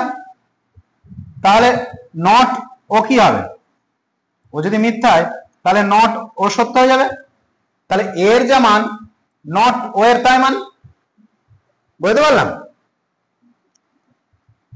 তাহলে দেখুন একটু লক্ষ্য করুন, তাহলে এ ট্রিপল বার নট ও, এটা আমরা বলতে পারি। একই রকম ভাবে এটাও বলতে পারি যে E triple bar not I. Same same, একই রকম, বিরুদ্ধতার নিয়ম অনুযায়ী। আশা করি এটা বোঝানোর প্রয়োজন হবে না। আবার তাও বলে দিচ্ছি কি করে হচ্ছে। ই যদি ধরুন সত্য হয় তাহলে এর সঙ্গে আই কি হবে? আই হয়ে যাবে মিথ্যা। তাহলে সেক্ষেত্রে নট আই কি হবে? নট আই কিন্তু সত্য হয়ে যাবে, আই যদি মিথ্যা হয়। তাহলে দেখুন ই এর সঙ্গে নট আই এর কিন্তু সমমানের সম্পর্ক। বুঝতে পেরেছেন? তাহলে আমরা দেখে নিলাম যে E triple bar not I. একই রকম ভাবে আই আমরা এটা বলতে পারি যে আই ট্রিপল বার নট ই, এবং একই সঙ্গে ও ট্রিপল বার নট এ, বলা যায়। তাহলে আমরা যদি দেখি তাহলে এ বচন, এ বচনটা কি? এটা দেখুন এ বচনের যে প্রতিকায়িত রূপ, মানকিত রূপ for all x P x, আর ও বচনের কি? For some x not P x. তাহলে এখন দেখুন আমি যদি শুধুমাত্র মানকগুলোকে রাখি, ঠিক আছে, মানকের নিষেধ যে সূত্র যে চারটে রয়েছে ভালো করে জানতে হবে। মানকগুলোকে যদি রাখি তাহলে বিষয়টা কেমন দাঁড়াচ্ছে? মানকগুলোকে যদি রেখে দিই তাহলে এই জায়গাটা এরকম দাঁড়াচ্ছে, এরকম নির্দেশ করছে প্রত্যেকটা, তাই না? এই জিনিসটা নির্দেশ করছে। তাহলে এটা এ, আর ও কোনটা? এই দেখুন এটা ফর সাম এক্স নট। তাহলে এর যদি সমতুল্য করতে হয়, এর যদি সমতুল্য করতে হয় তাহলে আমি প্রথমে ওটা লিখি ফর সাম এক্স নট। এটা ও, এই দেখুন ও ফর সাম এক্স নট। এবার সমতুল্য করতে গেলে এই নটটা বসাতে হবে। এখানে তো শুধু আমি ওটা বসিয়েছি, এই নটটা তো বসাইনি। তাহলে এই দেখেন এখানে এই নটটা বসিয়ে দিতে হবে। তাহলে এক্স এর কোয়ান্টিফায়ার নেগেশনের নেগেশন অফ কোয়ান্টিফায়ারের রুলসটা কেমন হবে? X triple bar not, sorry, for all x triple bar not for some x not. অর্থাৎ খুব সহজেই আমরা বলতে পারি এক্স এর মান যা হবে not for some x not এর মান তাই হবে। খুব সহজে যদি বুঝতে হয় তাহলে যদি এক্স থাকে তার আগে পিছে যদি কিছু না থাকে তাহলে সাম এক্স লেখো, আগে পিছে বসিয়ে দাও, নট বসিয়ে দাও, হয়ে যাবে। একই রকম ভাবে এইটার ক্ষেত্রে, এটার ক্ষেত্রে যদি আমি আলোচনা করি তাহলে সেক্ষেত্রে কি হচ্ছে দেখুন এখানে ই বচন, এটা সমমান করতে গেলে কি করতে হবে? আই বচন লিখতে হবে। আই বচন কি আছে? For some x. তাহলে এখানে সাম এক্স লিখলাম,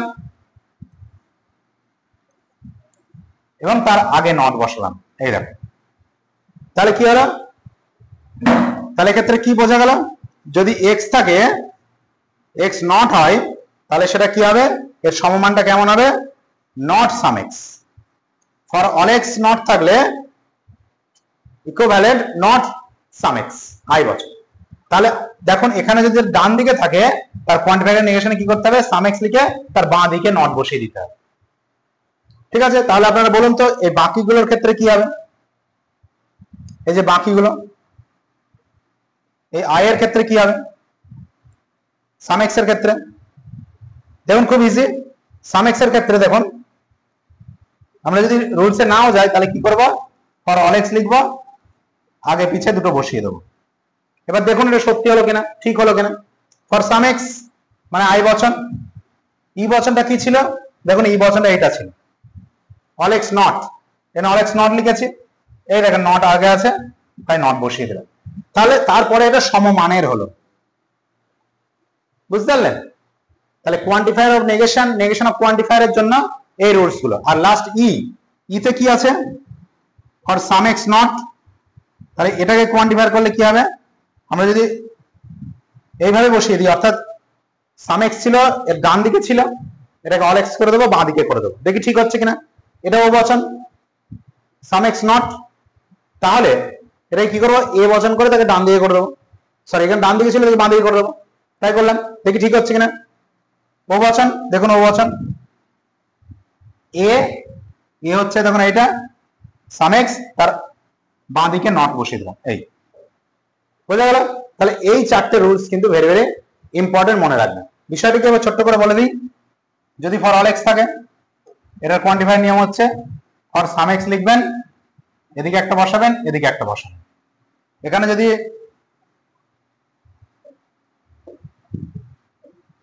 যদি ধরুন ফর অল এক্স নট থাকে, তাহলে কি হবে, নট সাম এক্স, বুঝতে পারছি, খুব সহজ। এবার বলুন তো যদি ফর সাম এক্স থাকে তাহলে কি করব, একদম তাই, ফর অল এক্স লিখবো, আগে পিছে নট বসিয়ে দেবো। আর যদি ফর সাম এক্স নট থাকে ও বচন, তাহলে কি লিখবো, এর ডান দিকে আছে, তাহলে এখানে বাঁ দিকে লিখবো আর এক্স বসিয়ে দেবো। এই চারটে রুলস অবশ্যই মনে রাখবেন। নেগেশন অফ কোয়ান্টিফায়ার, পরিমাণকের নিষেধ, এই জিনিসগুলো কিন্তু আমাদের মনে রাখতে হবে, পরীক্ষায় থাকতে পারে। তো এটা হয়ে গেল। এইবার আমরা যাব যে সামান্য বচনের পরিমাণক, সামান্য পরিমাণ মানক বচন। দেখুন একটা জিনিস আমাদের জানতে হবে, সামান্য পরিমাণকের ক্ষেত্রে আমরা যদি for all x P x লিখি, এটার নিবেশন দৃষ্টান্ত কি হয়, এর নিবেশন দৃষ্টান্ত আমরা লিখতে পারি P A, P B, P C dot dot dot dot লিখতে পারি, কারণ এক্স কে আমরা সেটা জানি না, তাই না। এটা একটা সামান্য পরিমাণ বচন, সামান্য পরিমাণক বচন। কিন্তু মনে রাখবেন সামান্য পরিমাণকের ক্ষেত্রে এই যে নিবেশন দৃষ্টান্ত আমি লিখলাম, এগুলোর সঙ্গে কিন্তু আপনার ডট সম্পর্ক বা সংযোগিক সম্পর্ক আবদ্ধ থাকে প্রত্যেকটা নিবেশন দৃষ্টান্ত। সকল এক্স এর ক্ষেত্রে এক্স হয় পি,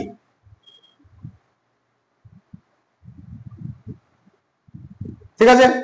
সুতরাং এক্ষেত্রে P A dot PB dot, এইভাবে কিন্তু পিসি ডট পিডি ডট চলবে।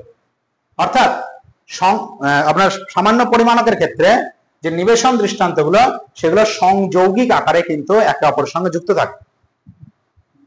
অর্থাৎ সকল এক্স এর ক্ষেত্রে এক্স হয় পি, সকল এক্স এর ক্ষেত্রে এক্স এর পি ধর্মটি রয়েছে।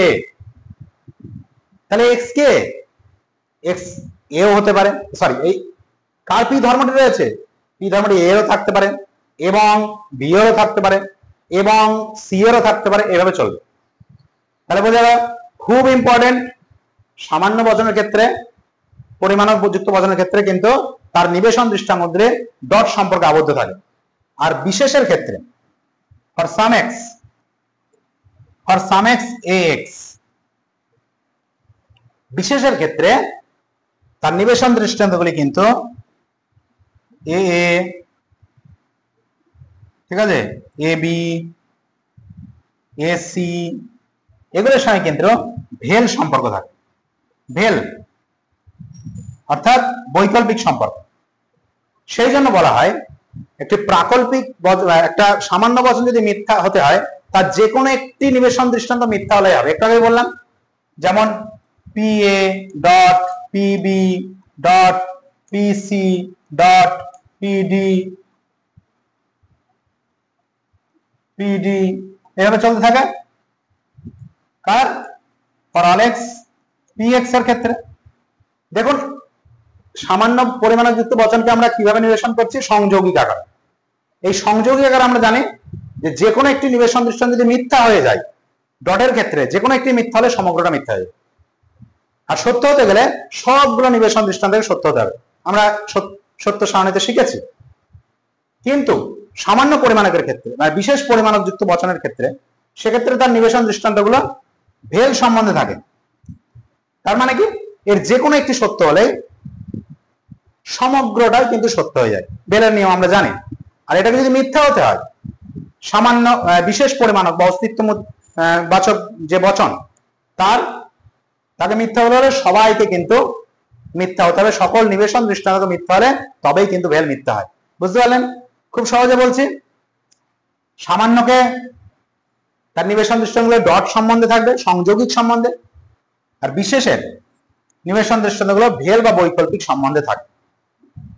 সামান্যকে মিথ্যা হতে গেলে তার যে কোনো একটি নিবেশন দৃষ্টান্ত মিথ্যা হলে হবে, কিন্তু সত্য হতে গেলে সব নিবেশন দৃষ্টান্ত সত্য হতে হবে। বিশেষের ক্ষেত্রে মিথ্যা হতে গেলে তার সকল নিবেশন দৃষ্টান্তকে মিথ্যা হতে হবে। সত্য হতে গেলে যে কোনো একটি নিবেশন দৃষ্টান্ত সত্য হলেই হবে। ওকে, আশা করি এটা বুঝতে পেরেছি। এবার আমি আলোচনায় আসবো। এটা তো হয়ে গেল, এগুলো বুঝিয়ে দিলাম। এবার আমরা যেটা আলোচনা করতে হবে, এগুলো হয়ে গেছে, ঠিক আছে। এবার আমি একটু বলবো যে মুক্ত গ্রাহক আর বদ্ধ গ্রাহক, যেটা বলছিলাম। দেখুন, এই যে এক্স আমি লিখলাম P x implies S x, এটা পুরোটা যদি আমি ব্র্যাকেটে রাখি, তার মানে কি, এই গ্রাহকটি এটার মধ্যে আছে, এটাকেও কন্ট্রোল করছে। অর্থাৎ এই যে গ্রাহকগুলি এস এক্স, এই যে গ্রাহকগুলি এর আন্ডারে আছে, মানে একে এর মধ্যে রয়েছে। তাহলে এই এক্স গুলি হচ্ছে বদ্ধ গ্রাহক, বদ্ধ আছে এই ফর অল এক্স এর মধ্যে। এর এরিয়া কিন্তু এতদূর পর্যন্ত, তাই এগুলো কিন্তু আপনার বদ্ধ গ্রাহক। আমি আবার যদি বলি P x for all x P x, তাহলে এই এক্স এর পরিধি কতদূর? এই এক্স পর্যন্ত, তাহলে এটা একটি বদ্ধ গ্রাহক। কিন্তু যদি আমি বলি for all x S x implies P x, কোনো ব্র্যাকেট দিলাম না, তাহলে কি, এই ফর এল এক্স এর পরিধি কিন্তু, ফর অল এক্স এর পরিধি কিন্তু এই এস এক্স এর এই এক্স ব্যক্তি গ্রাহকের পর্যন্ত। এই গ্রাহকটি নয়, এই গ্রাহকটি কিন্তু এর এই ফর অল এক্স এর আন্ডারে নেই বা তার সীমানার মধ্যে নেই। তাই এই গ্রাহকটি হয়ে গেল মুক্ত গ্রাহক। তাহলে এই যে ব্র্যাকেট ইউজ করছি, ব্র্যাকেট ইউজ করাটা ভেরি ভেরি ইম্পর্টেন্ট। ব্র্যাকেট বা বন্ধনী ব্যবহারের মাধ্যমে কোন গ্রাহক সেটি বদ্ধ নাকি মুক্ত সেটি আমরা পরিষ্কার বুঝতে পারি। যেরকম একটু আগে বলছিলাম, for all x P x implies S x, এই ব্র্যাকেটটা ইউজ করার ফলে বুঝে গেলাম যে এই এক্স এর পরিধি কিন্তু এটাতেও আছে, আবার এটাতেও রয়েছে, কিন্তু এখানে দেখুন ব্র্যাকেট নেই। তাহলে এই এক্স এর পরিধি কিন্তু এই এক্স পর্যন্ত, পি এক্স এর ওই ব্যক্তি গ্রাহক পর্যন্ত নেই। তাহলে এখানে পি এক্স যেটা আমরা লিখেছি, এখানে এর এক্সটা হচ্ছে এখানে মুক্ত গ্রাহক, কিন্তু এস এক্স এর এই এক্সটা বা এই গ্রাহকটি, ব্যক্তি গ্রাহকটি, এটি কিন্তু বদ্ধ গ্রাহক। বুঝতে পারলাম? তাহলে আপনারা বলুন তো একটা ছোট্ট উদাহরণ দিয়ে। For all x A x ভেল বি এক্স implies tx, এখানে কোনটা বদ্ধ গ্রাহক কোনটা মুক্ত গ্রাহক? দেখুন, এই ফর অল এক্স এর আন্ডারে কে আছে? এগুলো আছে, তাই এগুলো বদ্ধ। কিন্তু দেখুন এই tx এর যে x বা ব্যক্তি গ্রাহকটি রয়েছে, এই গ্রাহকটি কিন্তু মুক্ত। তাহলে এখানে সঠিক উত্তর হয়ে যাবে ওই tx এর x হচ্ছে মুক্ত গ্রাহক। এটা যদি আপনারা বুঝতে পারেন তাহলে আশা করি আপনারা যদি উত্তরটা দিতে পারেন তাহলে আপনারা সবাই বুঝতে পেরেছেন। ঠিক আছে, আবার একটা ধরুন px ডট lx, এখানে মুক্ত গ্রাহক কোনটি যদি বলতে পারেন তাহলে আপনি জেনে গিয়েছেন, বুঝতে পেরেছেন। এবার আমি উত্তর বলে দিই, এখানে মুক্ত গ্রাহক হচ্ছে lx এর এই x টি আর বদ্ধ হচ্ছে এই x। যদি উত্তর আপনাদের সঙ্গে মিলে যায় তাহলে আপনি সঠিকটি বুঝতে পেরেছেন। চলুন নেক্সট, এবার আমি আলোচনা করব যে সবই হয়ে গেল মোটামুটি বোঝানো। আর একটা জিনিস একটু বলে দিতে হবে যে নরমাল ফর্ম ফর্মুলা বা সাধারণ আকারের সূত্র।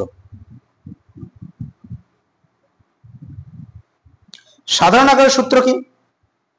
সাধারণ আকারের সূত্র একটা উদাহরণ দিয়ে বিষয়টা বোঝানোর চেষ্টা করি। ফর অল এক্স, ধরুন এখানে লেখা আছে ax implies bx। একটা আছে ধরুন for all x, sorry not for some x ax dot tx। একটা আছে ধরুন ফর অল এক্স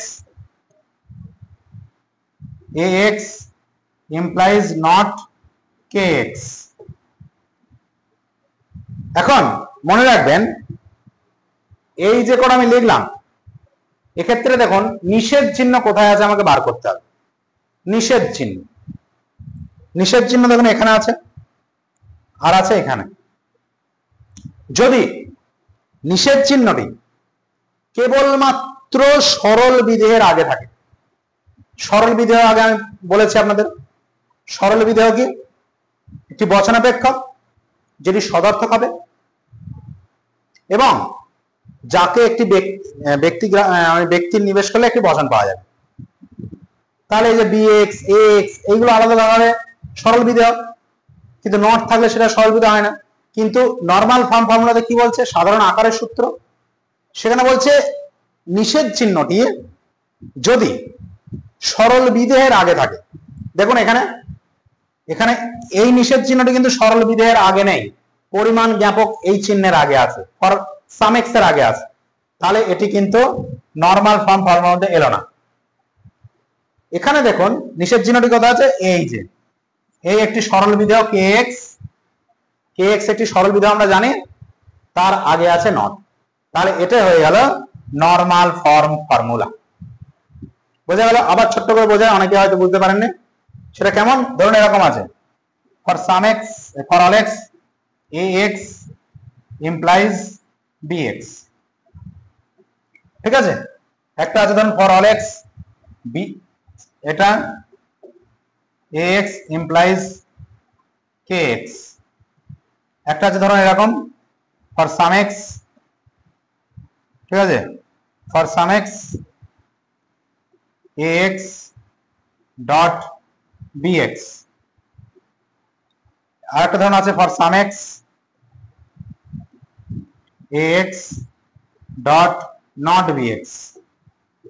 তাহলে এখানে বলুন তো নরমাল ফর্ম ফর্মুলা কোনটা হবে? দেখুন নরমাল ফর্ম ফর্মুলা খুব সহজ, সাধারণ আকারের সূত্র যেখানে নঙর্থক চিহ্নটি শুধুমাত্র পরিমাণকের আগে থাকে। কি বললাম? পরিমাণকের আগে। তাহলে কি আছে? সরি, নঙর্থক চিহ্নটি সরল বিধেয়ের আগে থাকবে, পরিমাণকের আগে নয়, সরল বিধেয়। এখানে দেখুন একটি নঙর্থক চিহ্ন রয়েছে কিন্তু এটা কোনো নির্দিষ্ট সরল বিধেয়ের আগে নেই, তাহলে এটা হলো না। আবার দেখুন এখানে নঙর্থক চিহ্ন রয়েছে কিন্তু এটা পরিমাণক জ্ঞাপক চিহ্নের আগে রয়েছে, এটাও হবে না। এখানে সরল বিধেয়ের আগে রয়েছে কিন্তু দেখুন এইখানেও রয়েছে, এখানে বলছে কেবলমাত্র সরল বিধেয়ের আগে থাকবে, তাহলে এটাও হলো না, এটাও হলো না, এটাও হলো না। এখানে দেখুন এই যে লক্ষ্য করুন এইটা কিন্তু আপনার শুধুমাত্র সরল বিধেয়ের আগে রয়েছে, তাহলে এটা হয়ে গেল আপনার নরমাল ফর্ম ফর্মুলা বা সাধারণ আকারের সূত্র। বুঝতে পেরেছেন কিনা বলবেন?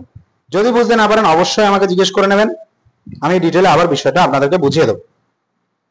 ওকে, এবার আমরা মোস্ট ইম্পর্টেন্ট পার্ট যেটা আমাদের জানা দরকার সেটাতে এবার আমরা পদার্পণ করব। একটু ওয়েট করুন প্লিজ, আমি বলে দিচ্ছি। ওকে, এবার আমরা বচনের মধ্যে চলে আসব, যেখানে আমাদের পরীক্ষায় কিন্তু যেগুলো আসবে। এবার চলুন প্র্যাকটিস করা যাক কিভাবে হবে। একটা এ বচন ধরুন লেখা আছে, যে কোনো একটি বচন লেখা আছে, সৎ মানুষ আছে। সৎ মানুষ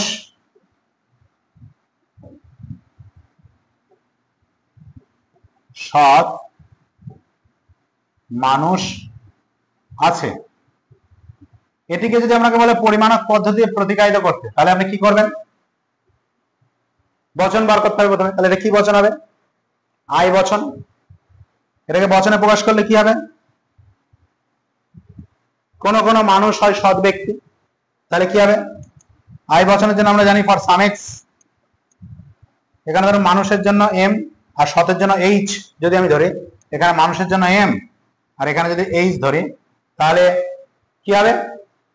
অন্তত পক্ষে একটি এক্স এর ক্ষেত্রে এক্স যদি মানুষ হয় এম এক্স ডট, সে সৎ হবে অনেস্ট এইচ এক্স। কারণ আমরা জানি বিশেষ মাপক যে পরিমাণক যে চিহ্ন বা অস্তিত্বমূলক বচনের ক্ষেত্রে এখানে ডট বসে এবং সম্বন্ধে আবদ্ধ। ঠিক আছে, একটু আগে যেটা বললাম সেটা আলাদা, সেখানে তার নিবেশন দৃষ্টান্তগুলোর কথা বলেছি সামান্য বচনের ক্ষেত্রে, আর বিশেষ বচনের ক্ষেত্রে নিবেশন দৃষ্টান্ত ভেল আকার থাকে। কিন্তু এখানে বিশেষ বচনের ক্ষেত্রে তার সংযোজক হবে। এর অর্থ কি?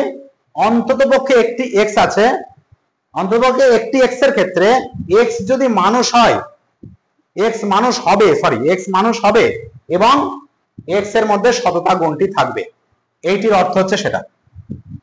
For some x M x dot H x এর মানে কি? অন্ততপক্ষে একটি এক্স আছে, এটা গ্যারান্টি আছে, কারণ আই হচ্ছে একটা অস্তিত্বমূলক বচন। এখানে ধরে নে আই এই গুণটি এর মধ্যে আছে, তাহলে অন্ততপক্ষে একটি এক্স এর ক্ষেত্রে এক্স মানুষ, অন্ততপক্ষে একটি এক্স আছে, সেই এক্স হচ্ছে মানুষ এবং তার মধ্যে সততা গুণটি রয়েছে। এক্স মানুষ হবে এবং এক্স এর মধ্যে সততা গুণটি থাকবে। ওকে, এটা হয়ে গেল। এবার আরেকটি বাক্য আমি যদি নেই, যদি এরকম বলি,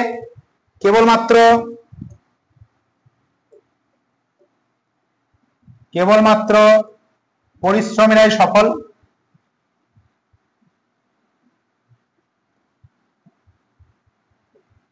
পরিশ্রমীরাই সফল,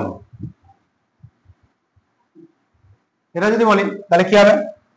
এটা কি হবে? এ বচন হবে। কেবলমাত্র যাকে নির্দেশ করে সেটা বিধেয় যাবে, কেবলমাত্র পরিশ্রমীকে নির্দেশ করছে তাই পরিশ্রমী বিধেয় যাবে, সফলটা আগে চলে আসবে, সফল ব্যক্তি। তাহলে এখানে কি হবে? সফল ব্যক্তি হয় পরিশ্রমী ব্যক্তি। তাহলে চলুন এটাকে প্রতিবাহিত করলে কি হবে? এ বচন আমরা জানি সামান্য পাওয়ারলেক্স, সফল ব্যক্তি, সফলের জন্য আমরা এস ধরলাম, আর পরিশ্রমের জন্য এইচ ধরলাম, হার্ডওয়ার্ক সাকসেসফুল। তাহলে কি হবে? সফল ব্যক্তি হয় পরিশ্রমী ব্যক্তি। তাহলে কি হবে? সকল এক্স এর ক্ষেত্রে এক্স যদি সফল হয় তাহলে এক্স পরিশ্রম করবে। সকল এক্স এর ক্ষেত্রে বা যদি কোনো এক্স থাকে, সেই এক্স যদি সফল হয় তাহলে সেই এক্স কে পরিশ্রম করতে হবে। এ বচন কিন্তু হচ্ছে অনস্তিত্বমূলক বচন, যার অস্তিত্ব নেই আধুনিক যুক্তিবিজ্ঞানে। তাই এখানে ধরে নেয় যদি কোনো এক্স থাকে, সকল এক্স এর ক্ষেত্রে যদি এক্স এর মধ্যে এস ধর্মটি থাকে তাহলে এক্স এর মধ্যে এইচ ধর্মটি থাকবে। ওকে, বোঝা গেল? তাহলে for all x H x, সফলটা আগে চলে এলো এবং পরিশ্রমীটা পরে চলে গেল। কেবলমাত্র থাকার জন্য আমরা জানি কেবলমাত্র যাকে নির্দেশ করে সেটা বিধেয় যায়।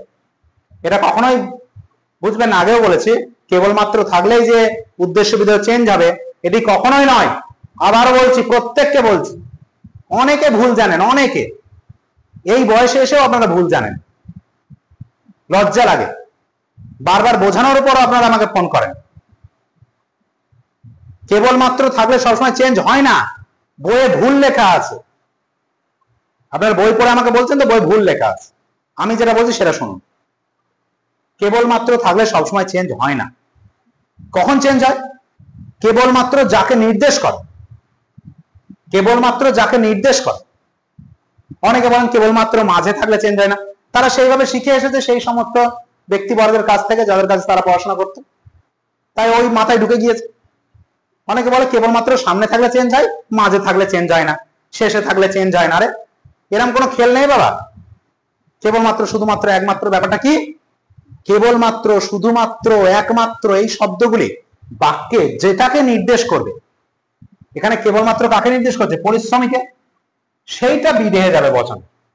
সে কেবলমাত্র সামনেই থাকার, পিছনে থাকার, মাঝে থাকা দেখলাম নাই। কেবলমাত্র সামনে থেকে যদি নির্দেশ করে যাকে, সেটা বিধেয়ে যাবে। কেবলমাত্র মাঝখানে থেকে যাকে নির্দেশ করবে সেটি বিধেয়ে যাবে। কেবলমাত্র শেষে থেকেও যাকে নির্দেশ করবে সেটি বিধেয়ে যাবে। বোঝা গেল? এ প্রসঙ্গে একটা মনে পড়ে যাচ্ছে, আমি এতে দিয়েছিলাম এসি কেবল পি হতে পারে, পি কেবল এস হতে পারে, বা পি কেবল এস হবে। এই একটা বচন আমি মক টেস্টে দিয়েছি, তো এটা নিয়ে প্রশ্ন। আরে বাবা এখানে চেঞ্জ হবে, মাস্ট বি চেঞ্জ হবে। এখানে কেবল, অনেকে বলছে কেবল তো মাঝে আছে, আর মাঝে তোর কি, মাঝে থাকলে চেঞ্জ হয় না? কে বলেছে? মাঝে থাকলেও চেঞ্জ হয়। কেবল যাকে নির্দেশ করছে, পি কে নির্দেশ করছে, পি বিধেয়ে যাবে, যেতে বাধ্য, না করলে আপনার ভুল কেটে দেবে। ঠিক আছে, কেবল যাকে নির্দেশ করবে, তাহলে কি হবে এটা আপনার সকল এস হয় পি, সকল এস হয় পি। এখানে যদি লেখেন সকল পি হয় এস, তাহলে আপনার ক্রস জিরো। তাহলে পরিমাণকে ফিরে আসি, আবার কয়েকটা বচন আবার করি। মমতা বন্দ্যোপাধ্যায় পশ্চিমবঙ্গের মুখ্যমন্ত্রী, মমতা বন্দ্যোপাধ্যায়, মমতা বন্দ্যোপাধ্যায় পশ্চিমবঙ্গের মুখ্যমন্ত্রী। পশ্চিমবঙ্গে আমি পুরোটা লিখছি না, মুখ্যমন্ত্রী। কি হবে? মমতা বন্দ্যোপাধ্যায় পশ্চিমবঙ্গের মুখ্যমন্ত্রী, বলুন তো কি হবে? কি করতে হয়? মমতা বন্দ্যোপাধ্যায় ছোট হাতের এম, যেহেতু নাম আছে, আর পশ্চিমবঙ্গের মুখ্যমন্ত্রী, ঠিক আছে, পি বা পি এক্স, পশ্চিমবঙ্গের মুখ্যমন্ত্রী। ওকে, তাহলে এটা কি করতে হয়, এটা কিভাবে আমাদের করতে হবে? এটা হবে পশ্চিমবঙ্গের মুখ্যমন্ত্রী সি ধরে, চিফ মিনিস্টার, তাহলে এটা হয়ে যাবে সি এম, হয়ে গেল সি, আর এটা এম, ব্যক্তি বাচক বচন, এটা বোঝা গেল। পরেরটা যদি আমরা আসি, ভূত আছে, যদি বলি ভূত আছে, ভূত আছে, এটাকে মানকিত করলে কি হবে? জি এক্স, ঘোস্ট, তাই না? তাহলে কি হবে? আছে মানে এটা অস্তিত্বমূলক বচন, তাহলে কি হবে? For some x G x, হয়ে গেল। বুঝতে পারছি? যদি বলি পড়ি নেই, পড়ি নেই, তাহলে কি হবে? পড়ি, ঠিক আছে, পড়ির জন্য এফ এক্স যদি ধরি, এফ এক্স, তাহলে কি হবে? ফর অল এক্স, ই বচন, যেহেতু এটা ই বচন, তাই না, for all x not F x, এটা হবে। আমরা এগুলো আগে আলোচনা করেছি, তাই বারবার বলছি না, এগুলো আপনারা নিশ্চয়ই বুঝতে পারছেন। এরপরে যদি আমি বলি খুব কম ছাত্র মেধাবী, কি বললাম? খুব কম ছাত্র মেধাবী, খুব কম ছাত্র মেধাবী, তাহলে কি হবে? এটা কি বচন হবে? এটা ও বচন হবে। খুব কম থাকার জন্য, সদর্থক থাকার জন্য ও বচন, তাহলে কি হবে? ফর সাম এক্স, অন্ততপক্ষে একটি এক্স এর ক্ষেত্রে, এক্স যদি ছাত্র হয় এস এক্স, ছাত্রের জন্য আমরা এস এক্স ধরলাম, আর মেধাবীর জন্য মেরিটোরিয়াস এম এক্স ধরলাম, বা ব্রাইট ধরতে পারতাম, ডট বিশেষ বচন ডট নট এম এক্স, এটা হয়ে যাবে। অন্ততপক্ষে একটি এক্স এর ক্ষেত্রে, এক্স এর এক্স যদি মানে এক্স যদি এক্স ছাত্র হবে, যদি না এক্স ছাত্র হবে এবং এক্স এর মধ্যে মেধাবী গুণটি থাকবে না।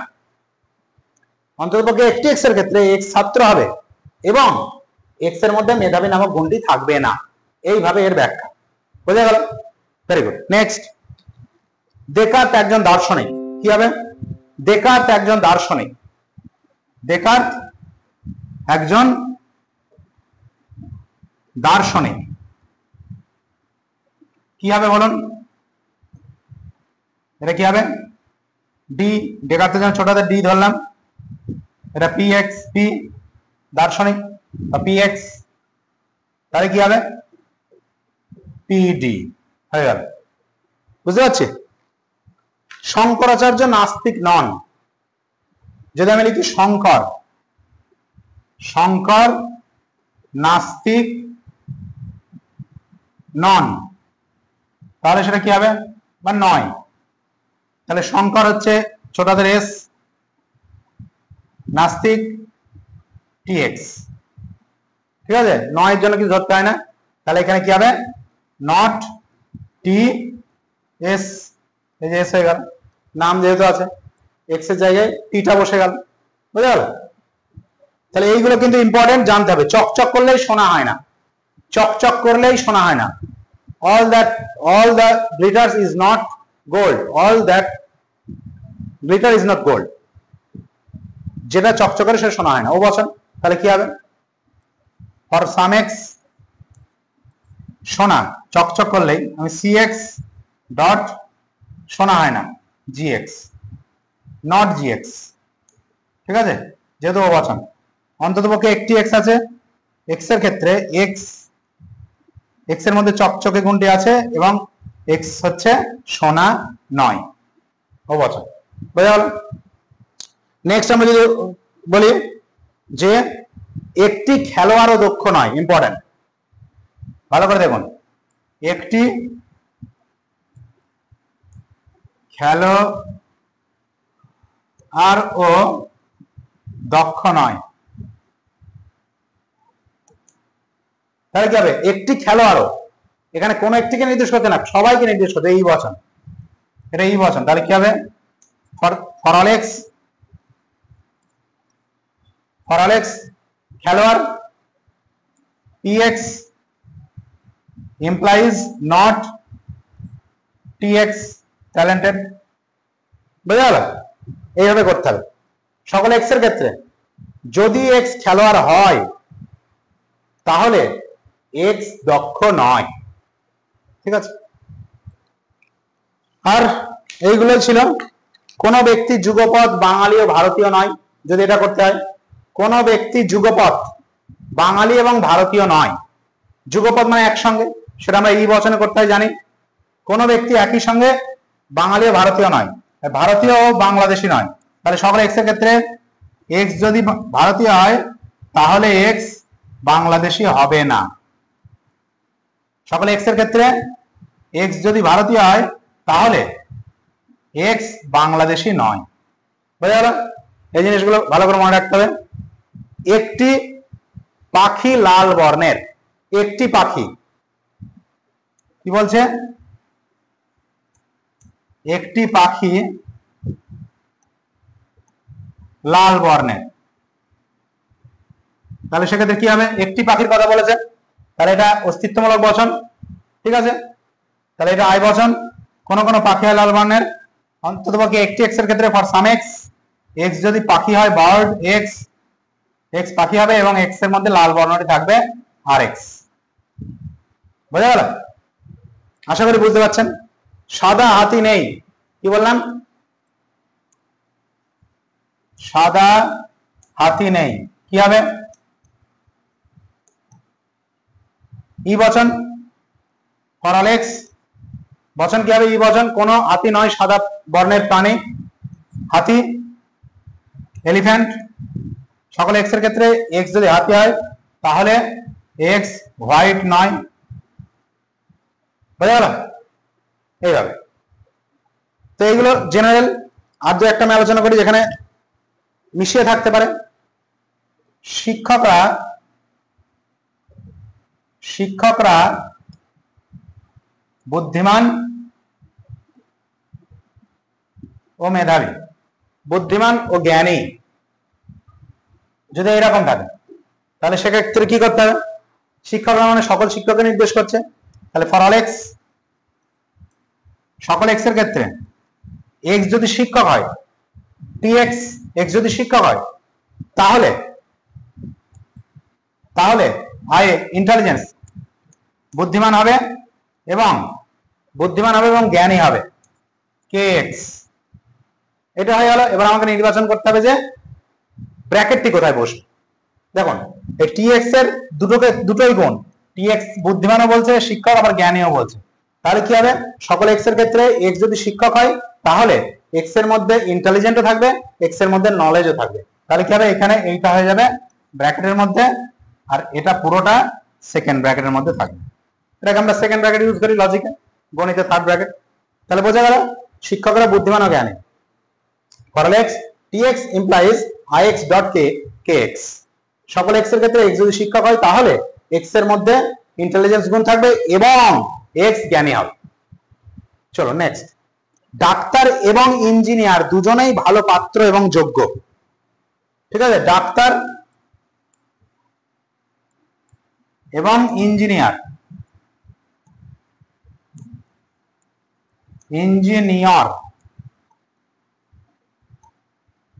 উভয়ে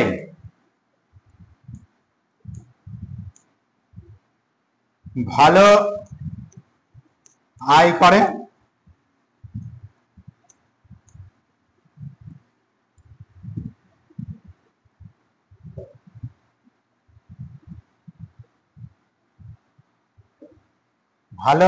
করে এবং যোগ্য পাত্র এরকম যদি হয়, ঠিক আছে, তাহলে কি হবে, সবাইকে বোঝাচ্ছে ডাক্তার এবং ইঞ্জিনিয়ার। তাহলে কি সকল এক্স এর ক্ষেত্রে এক্স যদি ডাক্তার হয়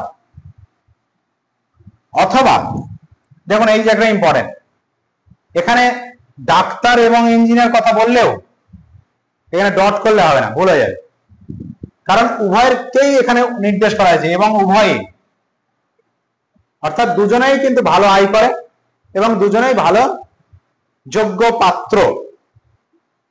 ঠিক আছে, তাহলে এখানে কিন্তু অবশ্যই ডট দিলে হবে না, ভুল হয়ে যাবে, এখানে অবশ্যই ভেল দিতে হবে। সে সকল এক্স এর ক্ষেত্রে এক্স ডাক্তার হোক অথবা ইঞ্জিনিয়ার হোক। ঠিক আছে, তাহলে তারা হচ্ছে ভালো আয় করে, ইনকাম, এবং এখানে এবং হবে, এবং তারা ভালো পাত্র, এই পুরোটা ব্র্যাকেটের মধ্যে হবে। তাহলে ব্যাপারটা কি হলো, সকল এক্স এর ক্ষেত্রে এক্স যদি ডাক্তার হয় অথবা এক্স যদি ইঞ্জিনিয়ার হয় তাহলে এক্স ভালো ইনকাম করে এবং এক্স ভালো পাত্র। বুঝতে পারলেন, এই জায়গাটা অবশ্যই খেয়াল রাখবেন, এই জায়গাটা কিন্তু ডট কিন্তু হবে না, এই জায়গাটা অবশ্যই ভেল হবে, মনে রাখবেন। চলুন আর দু একটা, কোন ছাত্রই পরিশ্রম ছাড়া উন্নতি করতে পারবে না। কি বললাম, কোন ছাত্রই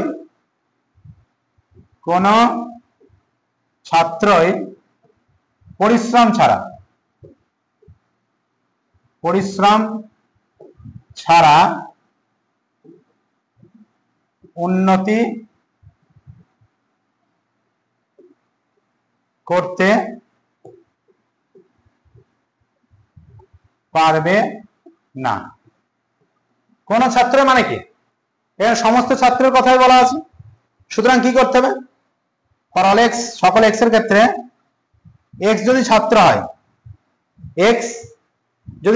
হয়, কোন ছাত্রই পরিশ্রম ছাড়া, এক্স যদি ছাত্র হয় এবং এক্স যদি পরিশ্রম না করে, হার্ডওয়ার্ক, এই পরিশ্রমকে এইচ এক্স ধরলাম আর স্টুডেন্ট এস কে এস এক্স ধরলাম, উন্নতিকে আমি প্রসপেরাস পি এক্স ধরলাম। তাহলে কি হবে, সকল এক্স এর ক্ষেত্রে এক্স যদি ছাত্র হয় এবং এক্স যদি পরিশ্রম না করে তাহলে এক্স উন্নতি করতে পারবে না, এখানে একটা নট হবে, এই হয়ে গেল। বুঝতে পারছেন, সকল এক্স এর ক্ষেত্রে এক্স যদি ছাত্র হয় এবং এক্স যদি পরিশ্রম করতে না পারে বা এক্স যদি পরিশ্রম না করে তাহলে এক্স উন্নতি করতে পারবে না। সকল এক্স এর ক্ষেত্রে এক্স যদি ছাত্র হয় এবং এক্স যদি পরিশ্রম না করে তাহলে এক্স উন্নতি করতে পারবে না, নট পি এক্স। বুঝা গেল? ওকে, আর দু একটা, ছেলে এবং মেয়ে উভয়ই পিতামাতার কাছে সমান, এটা করে দেখাবেন আপনারা। ছেলে এবং মেয়ে উভয়ই পিতা মাতার কাছে সমান, পিতা মাতার কাছে সমান।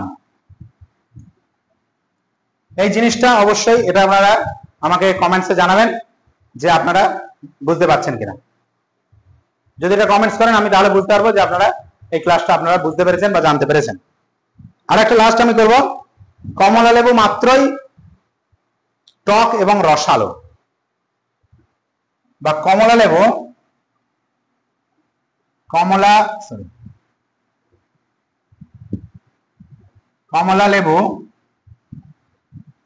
টক এবং রসালো যদি এরকম থাকে তাহলে কি হবে? সকল কমলা লেবুকেই বলছে।